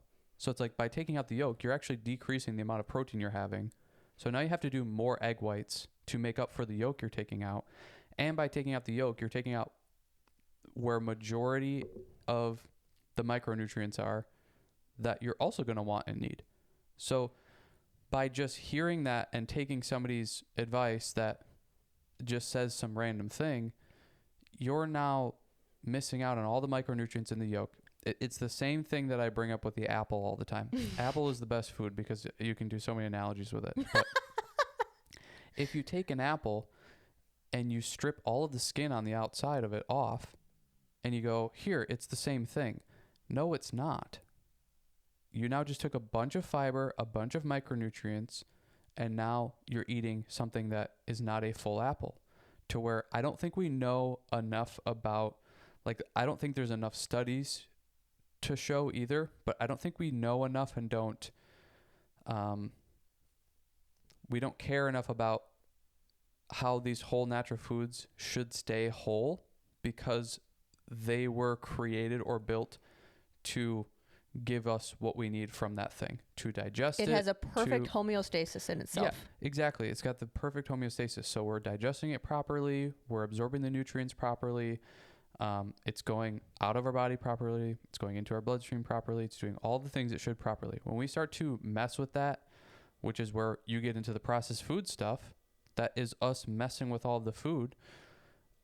I think that's where a bunch of these issues start to come from, to where whenever somebody is like, just take the egg whites and do that, or just peel the skin off the apple, or, just only eat this part of the whatever. It's like, why are we messing with the whole of the food? That is probably like the part that you're taking away. That's why we have problems with that food. Yeah. The parts that you're taking away is also parts that we need. And it's like, okay, so now I do that, but if there is more protein in the egg white, what's the point? Like, what is your point with all this? Well, then you can eat more protein. But if I take the yolk away, I'm also taking protein away, and I'm taking micronutrients away. So now what? Is it still, well, you just need more protein. Just add more egg whites to it. Okay, but now we're separating the whole food. So what kind of damage or what kind of weird stuff is happening with that? It's the same thing we talked about with the raw milk. Of when they pasteurize it, the cells within the milk break open, and now you have all these free radicals in the cells coming out that are doing who knows what to the gut. So if we take that concept and go to whole foods or go to other foods, could the same thing possibly be happening then? If we're taking the egg whites out of the egg yolk? How do you think they make that happen? They're not cracking every single egg and like trying to get the yolk inside of the shell. And yes, probably.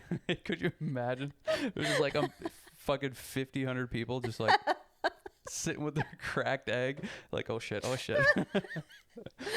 God forbid it breaks. If the yolk breaks, you're trying to not break it with the shell. Just, well, that whole batch is done. There's some times where you don't, like, if you just stopped and observed yourself, it's like, man, I could not look more stupider than right now. And that is one of those, like, separating an egg yolk from an egg white. Like, well, and think of that. Think of that. Back and forth. How hard that probably is. So now, even deep dive further in that, is that even egg yolk in the carton? Or is it some weird substance that looks like egg whites? Well, look at what they've done with honey. Look what they've done with apple cider vinegar. Mm-hmm. Like all of these things. The honey thing is. Yeah. Well, it's like a bunch of our honey is just cut with corn syrup or vegetable oil or whatever. If you look up what raw honey should look like, it is nothing like what the honey looks like on the shelf. And going into the pasteurized thing, did you know that most honey is pasteurized too? So it's not even honey that you're getting on the shelf, really. Because it could be pasteurized and then it could be cut with corn syrup. So, yeah, tell me if those egg whites in that carton are actually all egg whites. Yeah. Or is it, 6 egg whites and they fill the rest of it with some weird liquidy water thing to fill the carton. To give an example of what, like, the Whole Foods and how they are perfectly designed so that the sugar is processed correctly, so that everything, the nutrients are processed into the way that they need to go because they have specific delivery mechanisms within itself. It's like when I was trying to bake the cookies and I didn't bake them because I thought I could bake them with no sugar. I thought it was just like, as long as you have some powdery stuff and you have some liquid stuff, it'll work. And you're like, no, you have to do it so that it forms into what you know as a cookie. You have to have the sugar so that it emulsifies into a certain thing, so that the sugar breaks down and works with the flour, however it works. Which most of the way of how we cook is very just, we don't measure stuff out, we don't whatever.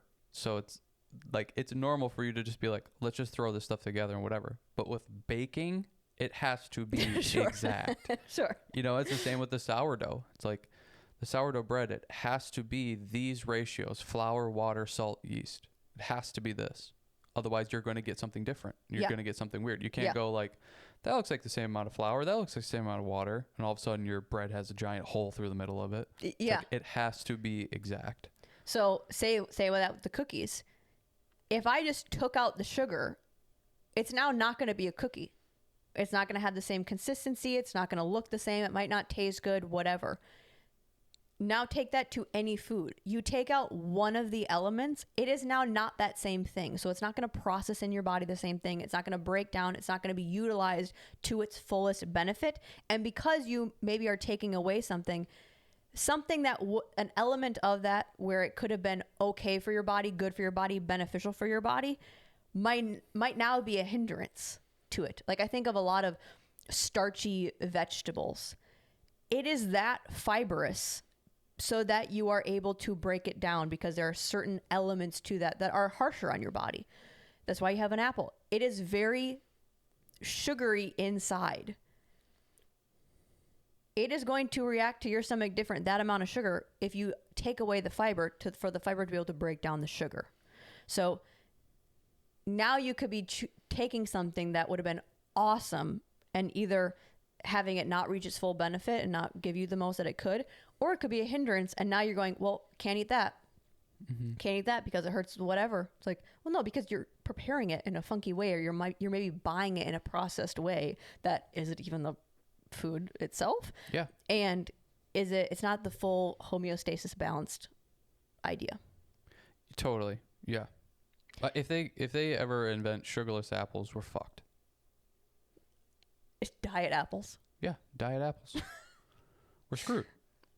It's like the farther away that we get from the natural way of growing, consuming our food, like the more we're going to have a podcast forever.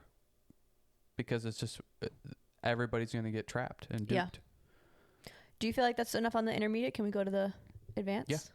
This would be a 5-hour episode. Yeah. I hope you guys are liking the fitness. I feel like we're vibing that right now. At least I'm vibing that right now. You can answer. Type below as soon as you hear me ask this question. Go, yes, we're loving it. Yeah, the advanced people, I think, have gone through these phases. They've probably had all of these experiences like we have of doing stuff that actually doesn't work and doesn't matter. And, you know, whether it's diet, exercise, sleep hacks, you know, all of the stuff that, you know, it doesn't actually add up to anything. And they have started to dial into the things that actually really work and are becoming more and more efficient with that stuff. Which again, it just goes into the same things of like the behaviors. They're consistently going to the gym. They're consistently exercising in whatever way they like to. They're consistently eating a well-balanced, healthy diet. They're sleeping really well and consistently. Like they have a lot of these things dialed in. They know that, okay, I have this new goal. I'm going to go ahead and go after it. And here's the things that I need to do. Here's the way that I'm going to kind of try to manipulate it to achieve it. And they just go ahead and do those things because they've had so much experience and they've gained enough knowledge to know if this is the goal that I have, these are the things I need to do. And this is what I'm going to do it.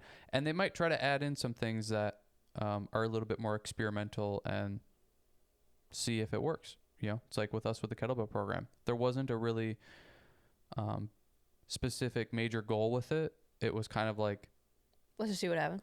Let's see what happens. And like, this is going to kind of push us and this is going to be different exercises. So we're expecting a different stimulus, but like we want to, I think for me, the general thing was I want to have a lot of strength in functionality.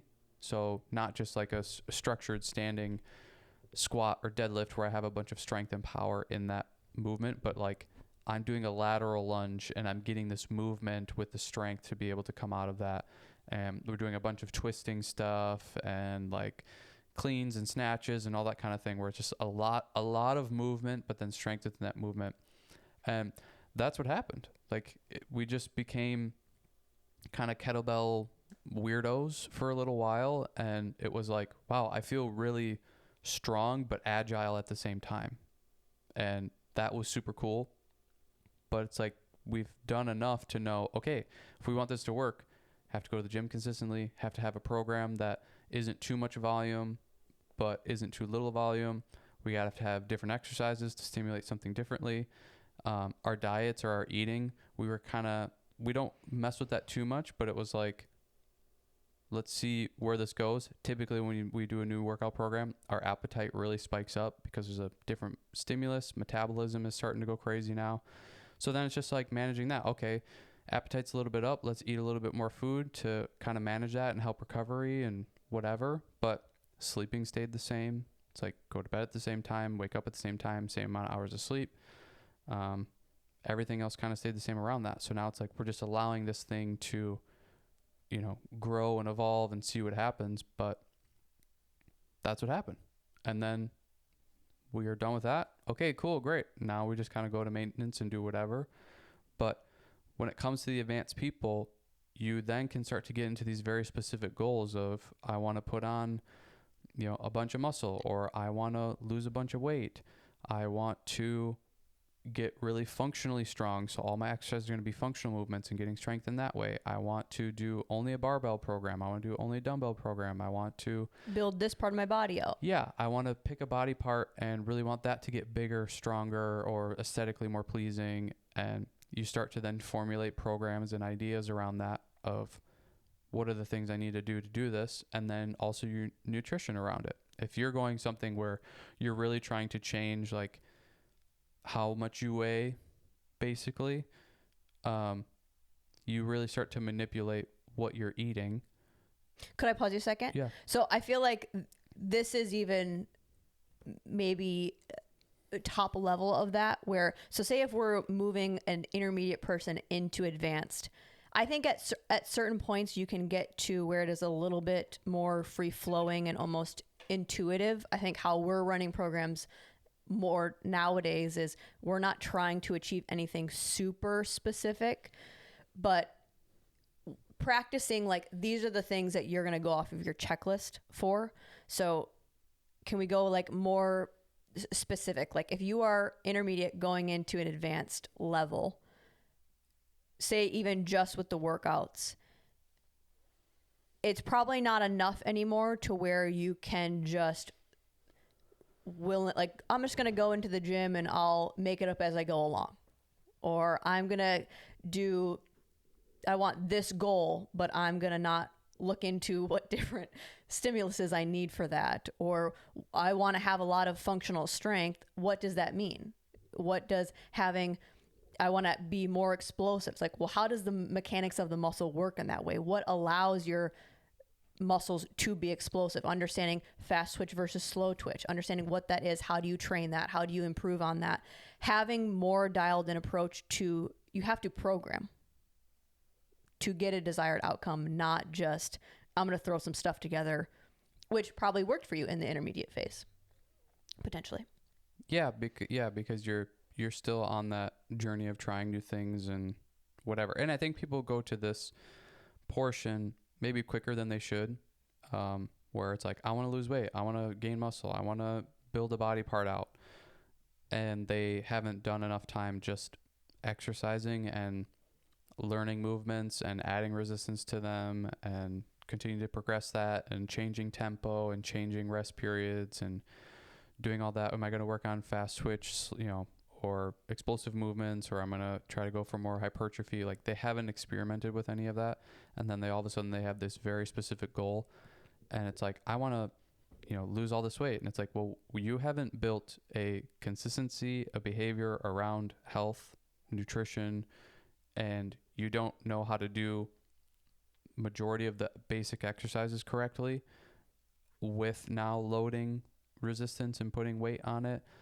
And then you haven't changed tempo and tried something different in that way, but you have a very specific goal. It's like, that's where the 75 hard thing comes, or that's where 30-day challenge comes, or that's where, people saying you got to eat this diet, do this nutrition, whatever. It's like, there's too many people that are not ready for that yet, or at that level yet. They haven't built the foundation. And it's like, what the beginner and intermediate people have done all the way up until now has built this foundation to where now it's, okay, I have a specific goal and I have gained enough tools and knowledge to now approach that. So here we go. I think the best way to do that is to have that sort of approach. And it's not to say that going through beginner and intermediate, you're not going to already naturally kind of reach those goals or get to those goals that you kind of have in your mind anyways. If you're wanting to lose weight and all of a sudden you increase activity, you're consistently doing that, and you're eating better and you're consistently choosing better things as you go through beginner or intermediate levels, things are going to happen and things are going to change, and that's going to be great. But once you start to get to that advanced level and maybe you've lost some weight, but now it's like, I need to put the foot on the gas, or like, I have enough knowledge and I'm ready for that. That's where the goal becomes more specific. It's not about losing, or it's about losing weight now. It's not about just gaining the skills and doing the stuff and gaining the knowledge.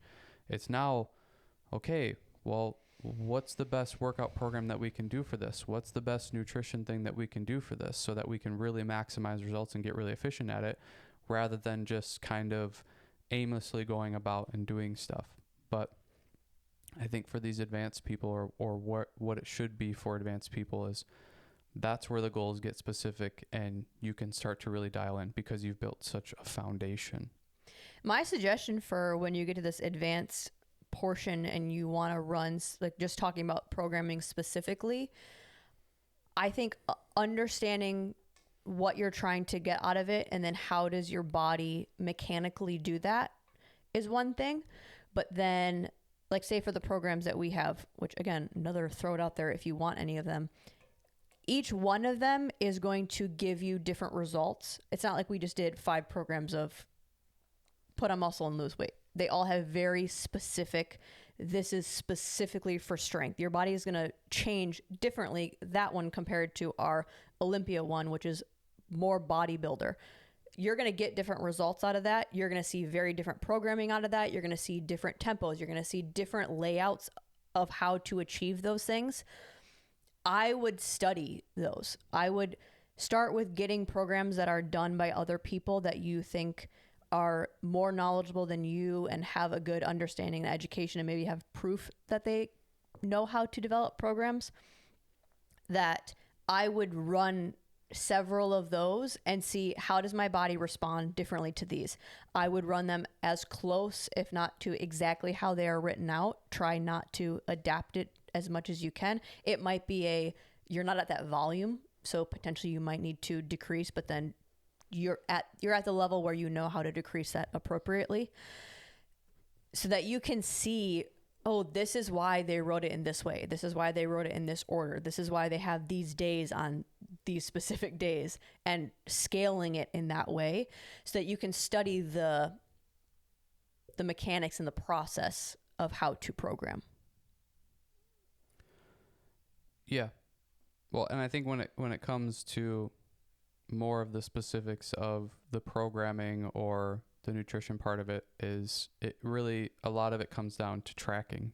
Like you have to know what's going on, and you have to keep a database or a consistent thing of like what is happening so that you understand when things change, you know why or what that's from. You know, for the beginner intermediate levels, you're just learning skills. So it's not as important to track your food or, you know, create a program and run a program and do the exercises, or, you know, maybe you even get a program and you're doing that at the intermediate level, but you're just going and doing it. You're not focusing on rep ranges and all that kind of stuff. You're just doing the simple things. But when it comes to the advanced level and you get these specific goals, like you need to understand what's going on so that you can change things, you could do things on the fly too, but just so that you know what's happening. Like if you're just aimlessly going through a program or aimlessly eating and you have this really specific goal, you might be able to stumble upon getting closer to your goal, but you then can't replicate that, and you don't know what even happened to where if I ever need to do this again, like I know, or I don't know what to do. You know, it's like if I ever want to put on a bunch more muscle again, I know what to do. Or if I ever need to lose weight, I know what to do because I've had those experiences and I've gone through those things of, okay, these are my behaviors and this is the issue that I have with this. And this is also what my body responds or does when I do these types of workouts or this much volume, or, you know, these exercises help me grow hypertrophy, like get bigger. So I'm going to do these exercises more than I'm going to do other exercises.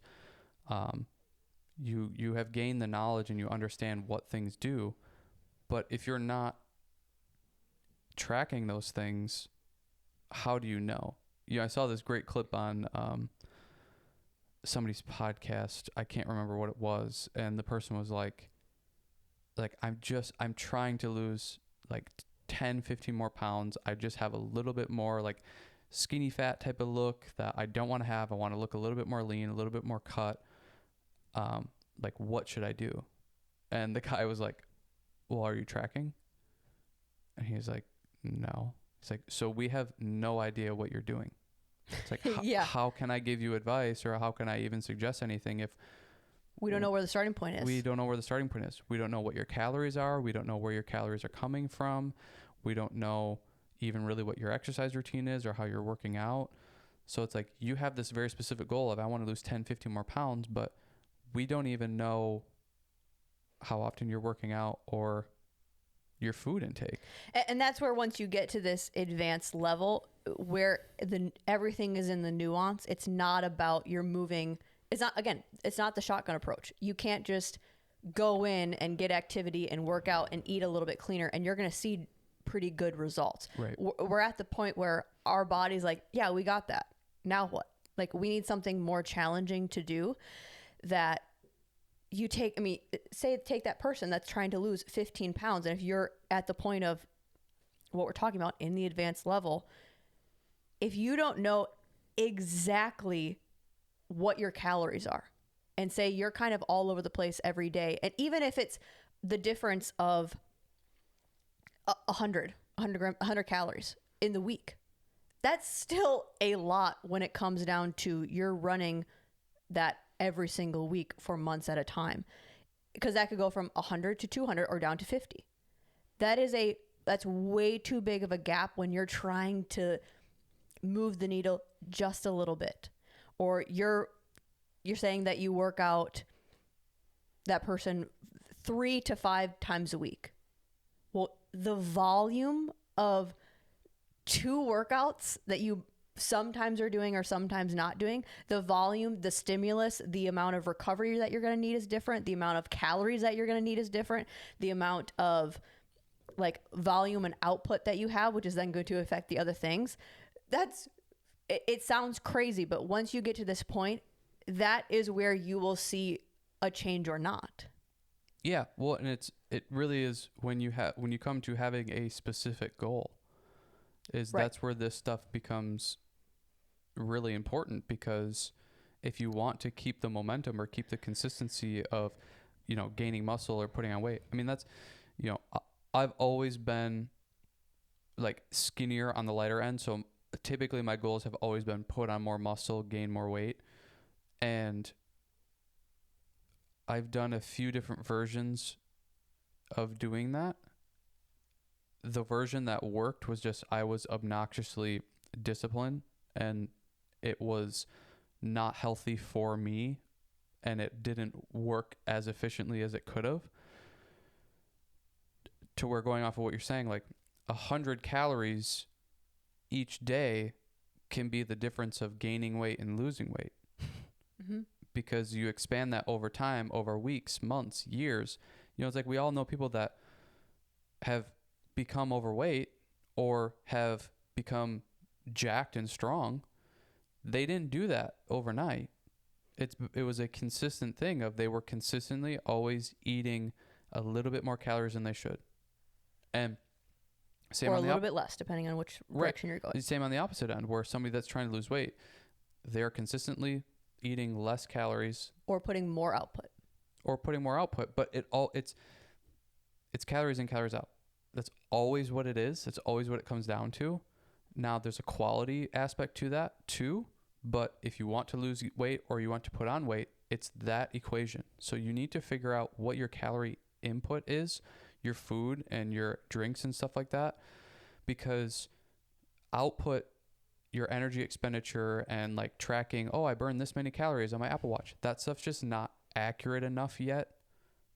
That figuring out what you're eating and then seeing how your body is responding by looking at your weight is still probably the most accurate way to track.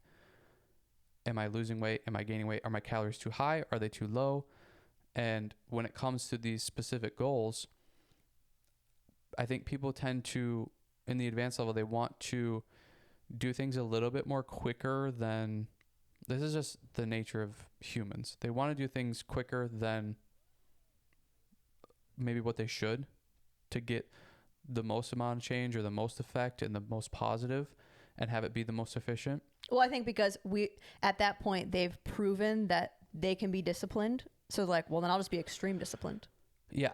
So now I don't have to slow roll it. Again, the poker example, it's like you were playing the game right for the first 4 hours, and now the last hour, you want to go all in all of a sudden. It's like, no, you have to keep that same sort of mentality and that same sort of discipline of, I'm just going to strategically continue to take step by step forward, stack the blocks one at a time, to where the better way to do it is to slowly increase the calories or slowly decrease the calories.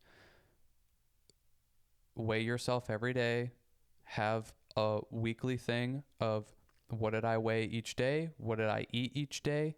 I would even say I would do measurements, like, and you could look this up. It's just like probably just like a bodybuilding measuring chart of what specific parts of your body you should measure, because I think there's also a visual skew to it. Oh yeah, we don't know what we look like. So it's like the weight could also be kind of finicky, because you could be adjusting weight, but your body is either adding more fat. So then you're seeing the scale go up and you're like, great, I'm putting on more muscle. Like, well, but if you measured, are you only getting bigger around your stomach and not around your legs and not around your arms and not around your chest? I think measuring gives just like, how many more data points can you give yourself? If you want to go and get a fat, what is it called? Like a fat percentage reader. Yeah, it's like, if you want to do that and get extreme with it, if you're at this level where you're like, I'm needing 2% changes to get where I want, it's probably something that you should consider. But I think just going off of, well, I generally ate this and now I'm going to generally eat that. I generally worked out like this and I'm generally going to do that. I was around this weight and now I'm around this weight. That's too broad and general for the level that you're at now. Yeah. Well, and I think for the body fat percentage thing too, I think that's smart as well, because especially for people that are trying to lose weight, because as you're losing weight, or maybe you're not, but you continue to test that, you could see that your body fat percentage is actually going down, but your weight is staying the same. To where that could be water, that could be you're adding muscle, to where that would still be a positive indication of you're doing the right things. My body fat percentage is coming down, but I'm maintaining muscle, or I'm even increasing muscle. So my weight isn't changing, but like, give it time, because eventually that weight number is going to start to come down too. But you're just having this awesome switch of, I'm gaining muscle and losing some fat, and that ratio is getting more on the positive end. So I think that's great for people trying to lose weight. It's obviously good for people trying to put on muscle, because you can then see, well, crap, I'm just putting on a bunch of fat. So like, my diet isn't great, or my exercising isn't intense enough. I'm not sending a stimulus to build muscle. Like, I'm just basically sedentary and not doing enough, and now I'm just putting on a bunch of fat. So, and that's where I think getting really dialed in to the markers, why it's important, is I think we also had this general view of it, and maybe that's more of an intermediate mindset about it, of whether we're going to lose weight or put on muscle. It's kind of like that bulk cut idea of, well, if I'm going to drop my calories, like, obviously my strength is going to go down. Or if I am getting stronger, like, of course I'm going to put on weight. Like, that's just the name of the game. Like, if you are very strategically doing it in an effective way, that should not happen at the level that I think people are okay with. Like, if you're going to bulk, I don't like using those terms really anymore, because they just seem too used in the wrong way. Taken, and yeah. But if you're going to try to put on strength, or say you're getting bigger or you're wanting to get smaller. If you're wanting to get bigger, I think a lot of people just go, well, I'm just going to push the calories. Like, okay, well, but now that's where, again, intermediate to advanced. I think intermediate, we go, I'm just going to run this program. I'm going to add calories. I'm going to do that. And then let's see what happens. To where when you're in the advanced, you're kind of manipulating it as you go along. You're adjusting things as your body is changing and adapting to it. You shouldn't get 6 months into a program and they go, oh shit, I put on way too much fat compared to muscle. Like, you should have been adjusting things the last 6 months so that that's not happening. You should go, well, okay, I'm already 3 weeks into this and I'm seeing that my strength isn't going up, but my weight is through the roof. Okay, well, you should be able to see it. Maybe you added calories way too fast. Mm-hmm. Like your weightlifting isn't keeping up to date with the added fuel that you're putting in. Now it's just extra. Yeah. But you can't see that and adjust as you go along unless you are being dialed in with the tracking. Yeah. Even if that, are you seeing that your weight is going up or not? Like when I really tracked for the one program with what I wanted to get bigger, the only time that I actually really, really achieved it because I was tracking it was I was seeing, okay, I am getting stronger consistently in these exercises. And I think because, well, my weight is going up, I'm now not seeing, okay, but in these two exercises, it's not really changing. So what am I doing? Am I not warming up properly? Am I not recovering in the same way? Am I getting too sore? Do I need to adjust something? Is it just like I'm not pushing it enough? And then I'm going to get to that end of that program and go, well, my upper body looks like trash, but my lower body looks like I did the program. Well, because you weren't increasing your weight. You weren't adjusting things. You were not adapting with the program correctly. I wouldn't have been able to see that probably as well unless I could actually see the numbers. Okay, last week for shoulder press, I grabbed the 25s. So if my body feels like I am recovered and I'm doing well, which I should be, then I need to grab the 25s or higher. Not, well, I don't really know. Maybe I did 20s. And then I grabbed the 20s. Like, well, no, now you just did 5 pounds lighter than what you did last week. That you're not able to adjust things or even progress maybe in the way that you should because you're not keeping the we're data. not as good as remembering all that information. No, well, and especially when you go to exercises that you don't really enjoy, you're going to just go through the motions with it. You're going to grab the weight that you know you can do or that you have been doing the whole time rather than having this, data driven, like, I know I did this last time. I need to try to increase the weight. I need to try to push myself. Even if I can only do one set at this weight, that's better than what I did last week of not doing that heavier weight at all. It's really the more data that you can have, the less assumptions that you're allowed to make. Because within this too, I mean, this is beginner, intermediate, and advanced. I mean, it's everybody. It's all the assumptions and the assuming that get us into trouble. It's like, well, I'm putting on weight, so, I must be getting stronger, or I must be gaining muscle, or I must be whatever. And it's like, well, you don't know that. You could right. just be putting weight on the scale. It could be you're drinking more water and that's it. Or it could be you're eating a little bit more calories, but you're actually gaining more fat. You're not building muscle. Your weightlifting staying the same. And the same in the reverse. It could be you're losing weight, but you don't know all of the other things that are going on. It's like maybe you're sleeping like crap, or maybe you're going to the gym and you're lifting weights and they're getting less and less because you can't lift as much. It's like, well, I'm losing muscle. It's like, well, we don't know that. It's like you're also losing weight. Like just general weight, whether it's muscle or fat, has some implication of how much weight you can lift. That's why all the strongmans are fucking 300 pounds. They're not $180 and ripped. Like they have a lot of mass to move a lot of mass. So if you don't have all of the data points, you don't understand what's happening with your body. It's like your dad does the in-body thing, I think once a month. So it's like he knows this is my weight, this is my muscle, this is my fat. He has an idea of it. And now he doesn't have very specific goals right now where he's trying to do something. So he's just doing that for maintenance. He's just doing that for maintenance. So it's like he knows month by month where he's at. Where's my muscle? Where's my fat? Where's my body weight? Yeah, he's never going to get 2 months down the road and go like, I don't know how I gained all this weight. Right. Like, exactly. You were checking all along. You can adjust things as they go. Yep.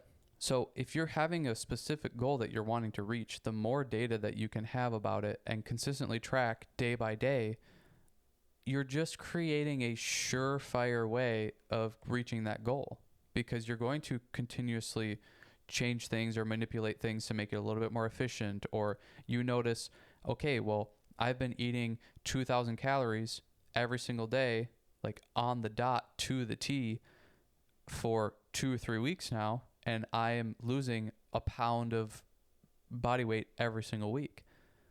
It's like, well, 2,000 calories is less than what you're burning because you're losing weight. So now you can continue to do that. And then once that starts to fizzle out and maybe you're not losing weight anymore, it's like, okay, do I feel like I can cut a little bit more calories, maybe go to 1,900 and see, or should I try to increase activity to burn a little bit more so that I can keep my 2,000 calorie diet and then continue to hopefully lose weight. And you keep that process going. But if you don't know, if you haven't been tracking, you don't know that you eat 2,000 calories every day. You don't know, you're having like, well, I think I'm around. Okay, well, that's not accurate enough because I think you're around tends to be probably, I think it tends to be way more than what you actually are consuming. Like, I think they've done some studies on that of what people think they're eating. They're actually eating like 300 to 500 more calories than they even realize. Oh, wow. So if they were to write it down or put it down, it's actually much more, which makes sense of like, we're an obese and overweight population now. It's like, we're obviously eating more than we think we are, kind of thing. But if you're not tracking that stuff, you have no way of knowing, am I putting on muscle? Am I gaining weight? Or am I losing weight? Am I losing muscle? Am I getting stronger? Am I getting weaker? Am I like, you have no idea. Mm-hmm. So you need to track those things, because you could be losing a bunch of weight but getting extremely weak. And you don't realize that, well, if I just did 1 or 2 days of increased calories, it actually would come back. It's like, but you're not tracking it. So you don't know these things. You're just going off of, well, this is what I kind of think I'm at.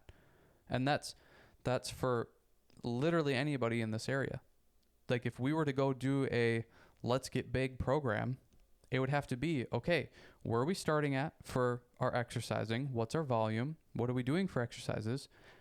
Okay, now we're wanting to get bigger. So we need to track our calories for the next week, see what we're at. For us, it's a little bit simpler because, at least for me, I don't really pay attention to how you eat much anymore. I eat because I'm doing better with it. I eat the same thing every single day.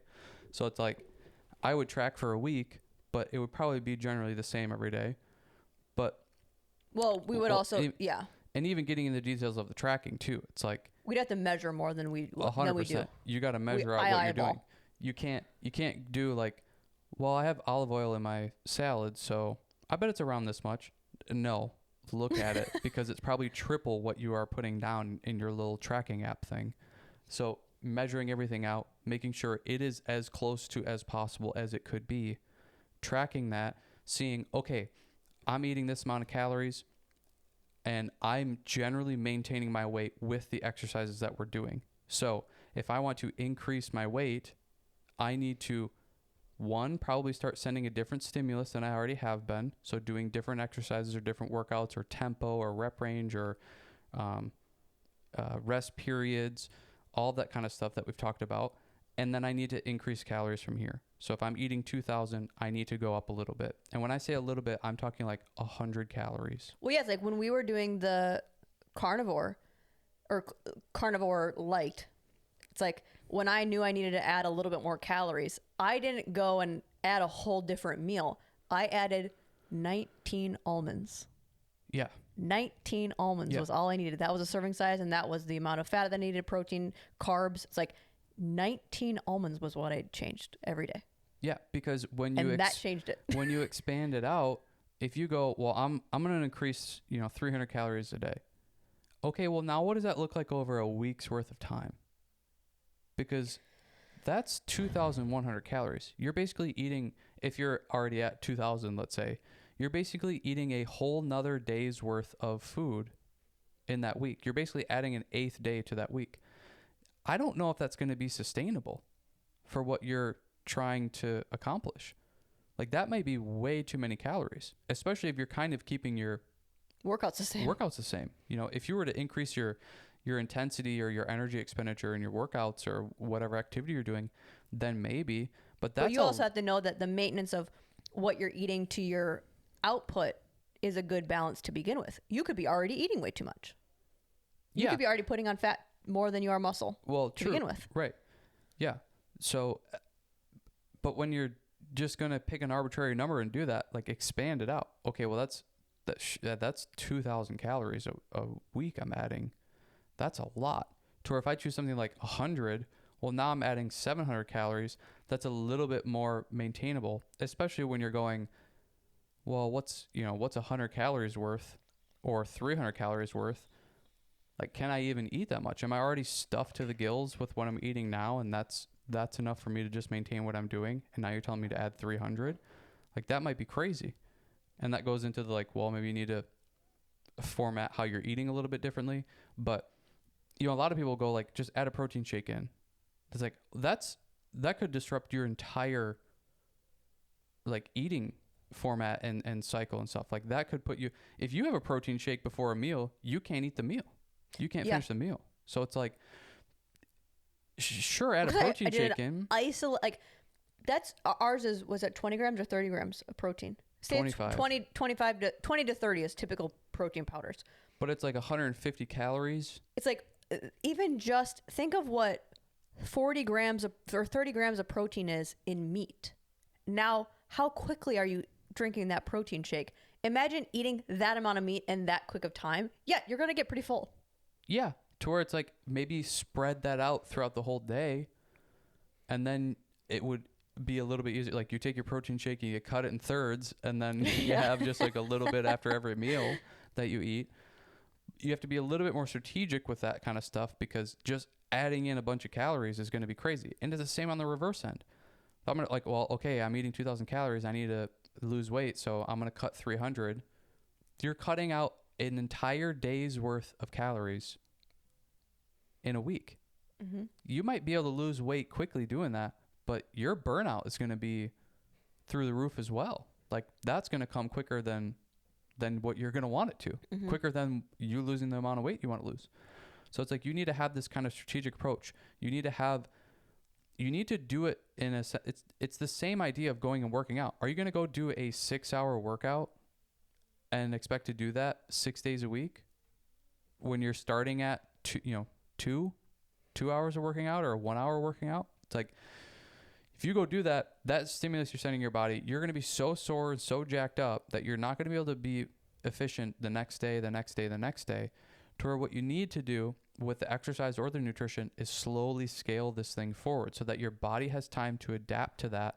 And it's not too much that you're going to burn out, but it's sending enough of a stimulus so your body continues to adapt and continue to change what you're doing. That's all our body's doing. It's just adapting and changing to what stimulus you're putting on it. If I'm eating a bunch of processed foods, I'm sedentary and I don't do anything, and I get crappy sleep and, like, I do all the bad things, I'm probably going to put on weight. I'm probably going to become overweight, because that's the signal I'm sending my body is, well, put on weight. It's like, we're sitting doing nothing. So, and we're intaking and we're not doing any output. Yeah. And you're feeding me all this food. So there's more calories than there is being expended. So I'm going to store that. So, and now my body starts to adapt to that, and it starts to adapt to the food that I'm having. To you do that in the losing weight, gaining weight situations, you need to scale that slowly so that your body is continuously adapting to what you're doing. If you just go, I'm just going to change it and do this, even if it's in the positive end and you're able to have the discipline for it, your body's going to start to go, okay, we've adapted to this, now let's stop. It's like, I've stayed 164 pounds for the last, I don't know, 3 years probably at least. I mean, at least, like, no, it's got to be more than that. It's got to be longer than that. Like, I probably haven't weighed over 170 pounds in 6 years. I probably haven't weighed over 170 pounds or under 160 pounds in like 7 years. So my body's adapted. It's mm-hmm. I'm not changing really anything. I'm keeping the same consistency of, I work out the same amount, my energy expenditure is the same amount, my calorie intake is the same amount. It's like, it's all kind of balanced and the same. So I'm just staying at this weight, and my physique has changed a little bit, but again, that's just based off the stimulus. We're walking a little bit more. So I've kind of leaned out a little bit more, and I'm a little bit skinnier, and I don't have as much muscle maybe, but I'm just same weight as mm-hmm. I was before. And it's maybe even transferred down to my legs. My legs maybe are a little bit bigger than my upper body used to be, because we're walking so much, and there's a lot more going on with the legs than there's upper body in that. But if you want these specific goals to happen and these changes to happen. So now if I were to try to go put on a bunch of muscle and a bunch of weight, like I'm going to strategically track out my food. I'm going to add a little bit of calories to that, most likely. I'm going to change my workouts. So I'm sending a different stimulus to what I'm wanting to achieve, which is hypertrophy, more muscle, look bigger. I'm not necessarily worrying about strength. So now I'm going to do those exercises that promote that. Just like you do exercises that promote strength, or you do exercises that promote, more calorie burn so you can lose weight.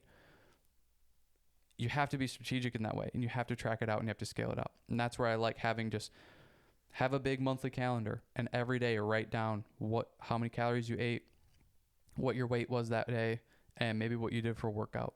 You put those 3 things in so that you can track and see, okay, I did this for a week, and now my end weekly, weight or whatever my goal is now I'm at 168. Okay, I gained a pound. Now let's see what happens the next week. 167.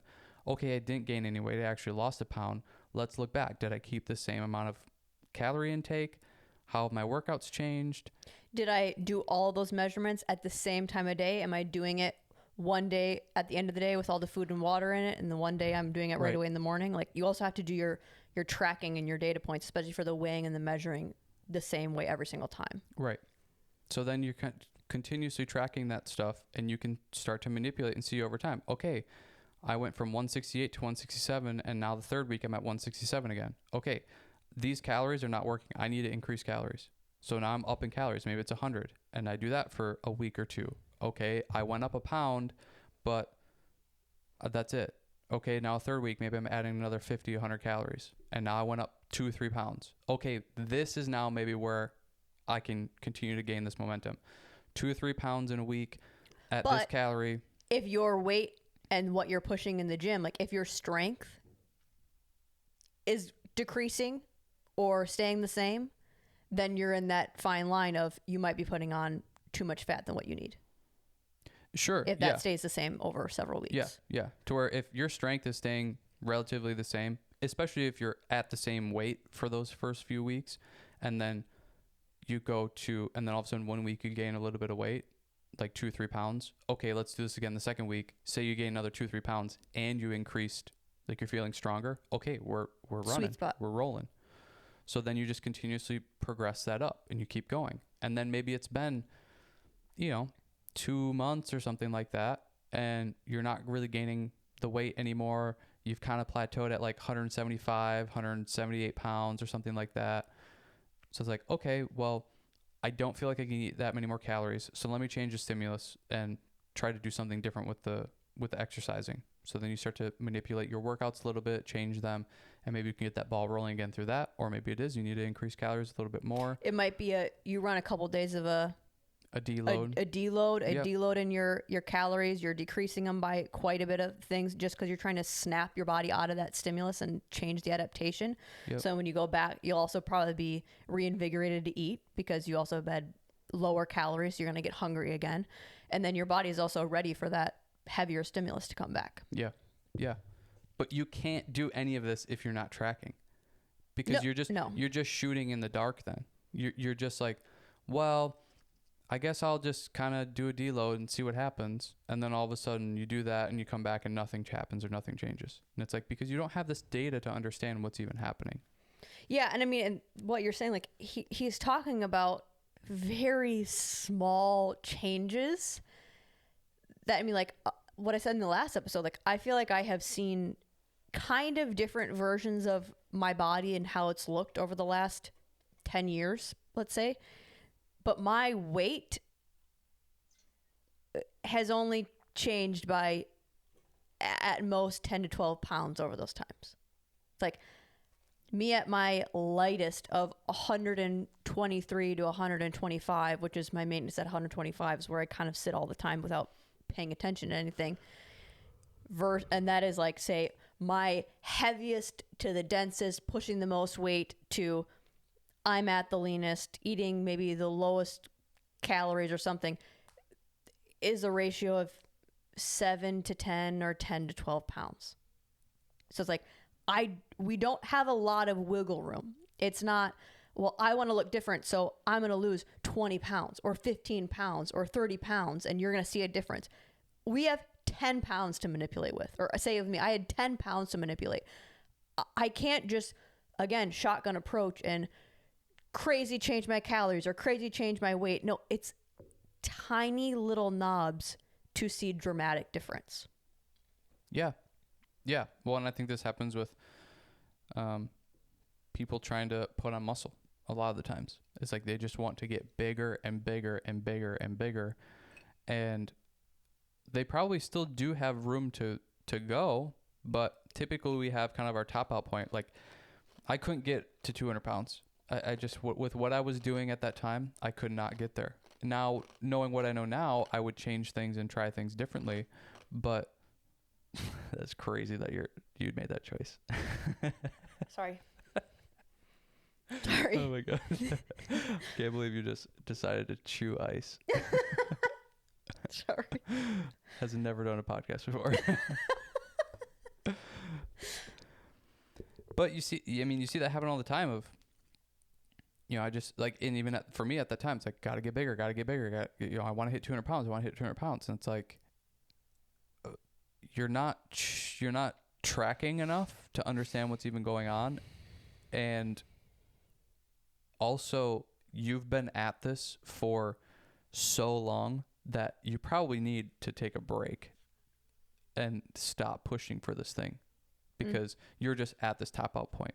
It's like, like at that point, like I maybe don't have a lot more room to grow, and it's the same in reverse where people are like 98 pounds and they think they need to get skinnier and lighter and lighter and lighter. It's like, you don't have much more room to get to there. Or you look at UFC fighters, people that have cut weight. That's like, man, these guys are 175 and they're cutting down to 155. They're cutting 20 pounds. And it's like, they look like a different person from when they weighed in at 155 pounds to when they fight, when they're like at 165, 170 type of thing. And it's like, you get to this point where it's like, your body's just like, this isn't healthy and I can't maintain this. I can't keep up with this. I can't keep doing this. It's trying to stop you. But this is how people, like, when you look at the extremes, like, people will be 98 pounds and skin and bones, and they'll be able to stay that skinny and maybe even lose a little bit more weight and be whatever. And then you see my 600-pound life. It's like, we can do that. Our bodies can do that. It's like, you're talking about that 10-pound thing that you're sitting between. It's like, we could get you to 140 if you wanted. We could get you to 150 if we wanted. Right. My hair would fall out. I would not have a period anymore. I don't know. I mean, it wouldn't have to be that, but. Oh, wait, did you say 140?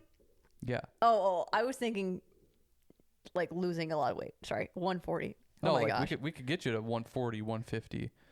It's like, we could get you to 200 if you wanted. Just, I don't. At some point, it might not look great or might not be great.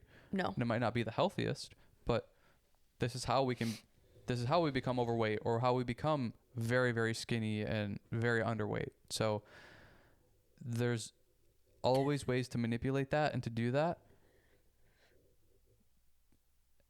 But if you have this specific goal that you're trying to reach, I think if you want the 100% certainty that it's going to happen, you have to track to this type of degree and to this type of level, because it's just going to give you so much data that you can then utilize to get you to where you're going and not waste time. And the kind of intermediate of like casually doing stuff and casually changing stuff with not really any tracking. Sure, you might stumble upon where you kind of want to get to in a few years, which is great, but we probably could have reduced the amount of time it takes you to get there by tracking, being diligent, and then you having the behaviors and the consistency of staying on that path and doing it. To where when you're at the intermediate or beginner level, you just kind of aimlessly doing stuff, or kind of like, oh, I'm going to try this and then I'm going to try that. That's okay at the level that you're at. If you want to get to the advanced level, or you want to for sure have things work, you're not willing to just let's see what happens. You go, No, I want this goal to happen. I want to put on muscle. I want to get bigger. I want to get smaller. I want to get more cut. I want to get good at this discipline of fitness. You can't have the approach of let's just see what happens. You need to be dialed in, because then you know what approach you need to take. It's like you just kind of trying things. You're also going to just try and see what the outcome is. To where I think when you get to a certain level, you might go through phases where it's like, no, if I'm going to do a program, like I'm going to have it work. I will go for the result. I'm not here to just like, let's go for the fun of it. I want the result. That you have to be strategic then. Yeah. And you have to be patient. And I think that's where the people that are a little bit more advanced, that have made it so much of their life and it's just consistent and fairly easy for them, and they maybe even enjoy it. It's not hard for them to keep the consistency and keep the behaviors and do what they're supposed to for a long period of time. Which is why they can have these different goals and change it up, because like, well, I'm going to be here regardless. Maybe let's go for something now. Right. Maybe let's dial in. But that's still, I mean, we're at that level. We're doing this without thinking about it. Like it's such a part of our life. But even that, we're not running programs all the time.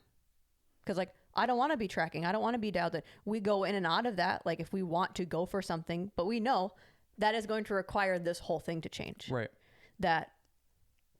Yeah. When we change things up, it is like, well, let's see what happens, because we don't have a specific goal. We're not trying to achieve something very specific. It's like, well, I don't, let's just change the workouts a little bit and see how our body responds, and just like whatever happens. And that's cool. But then we'll just kind of go back to, or we'll take that tool, put it in the tool belt, and then go back to our kind of maintenance, just regular exercise, regular routines, all that kind of stuff.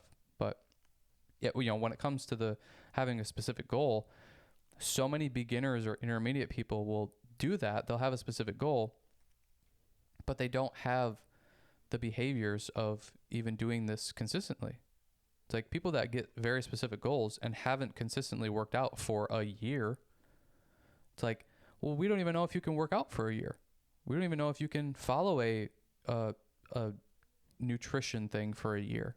Like you don't have the proof. You haven't even done it really before.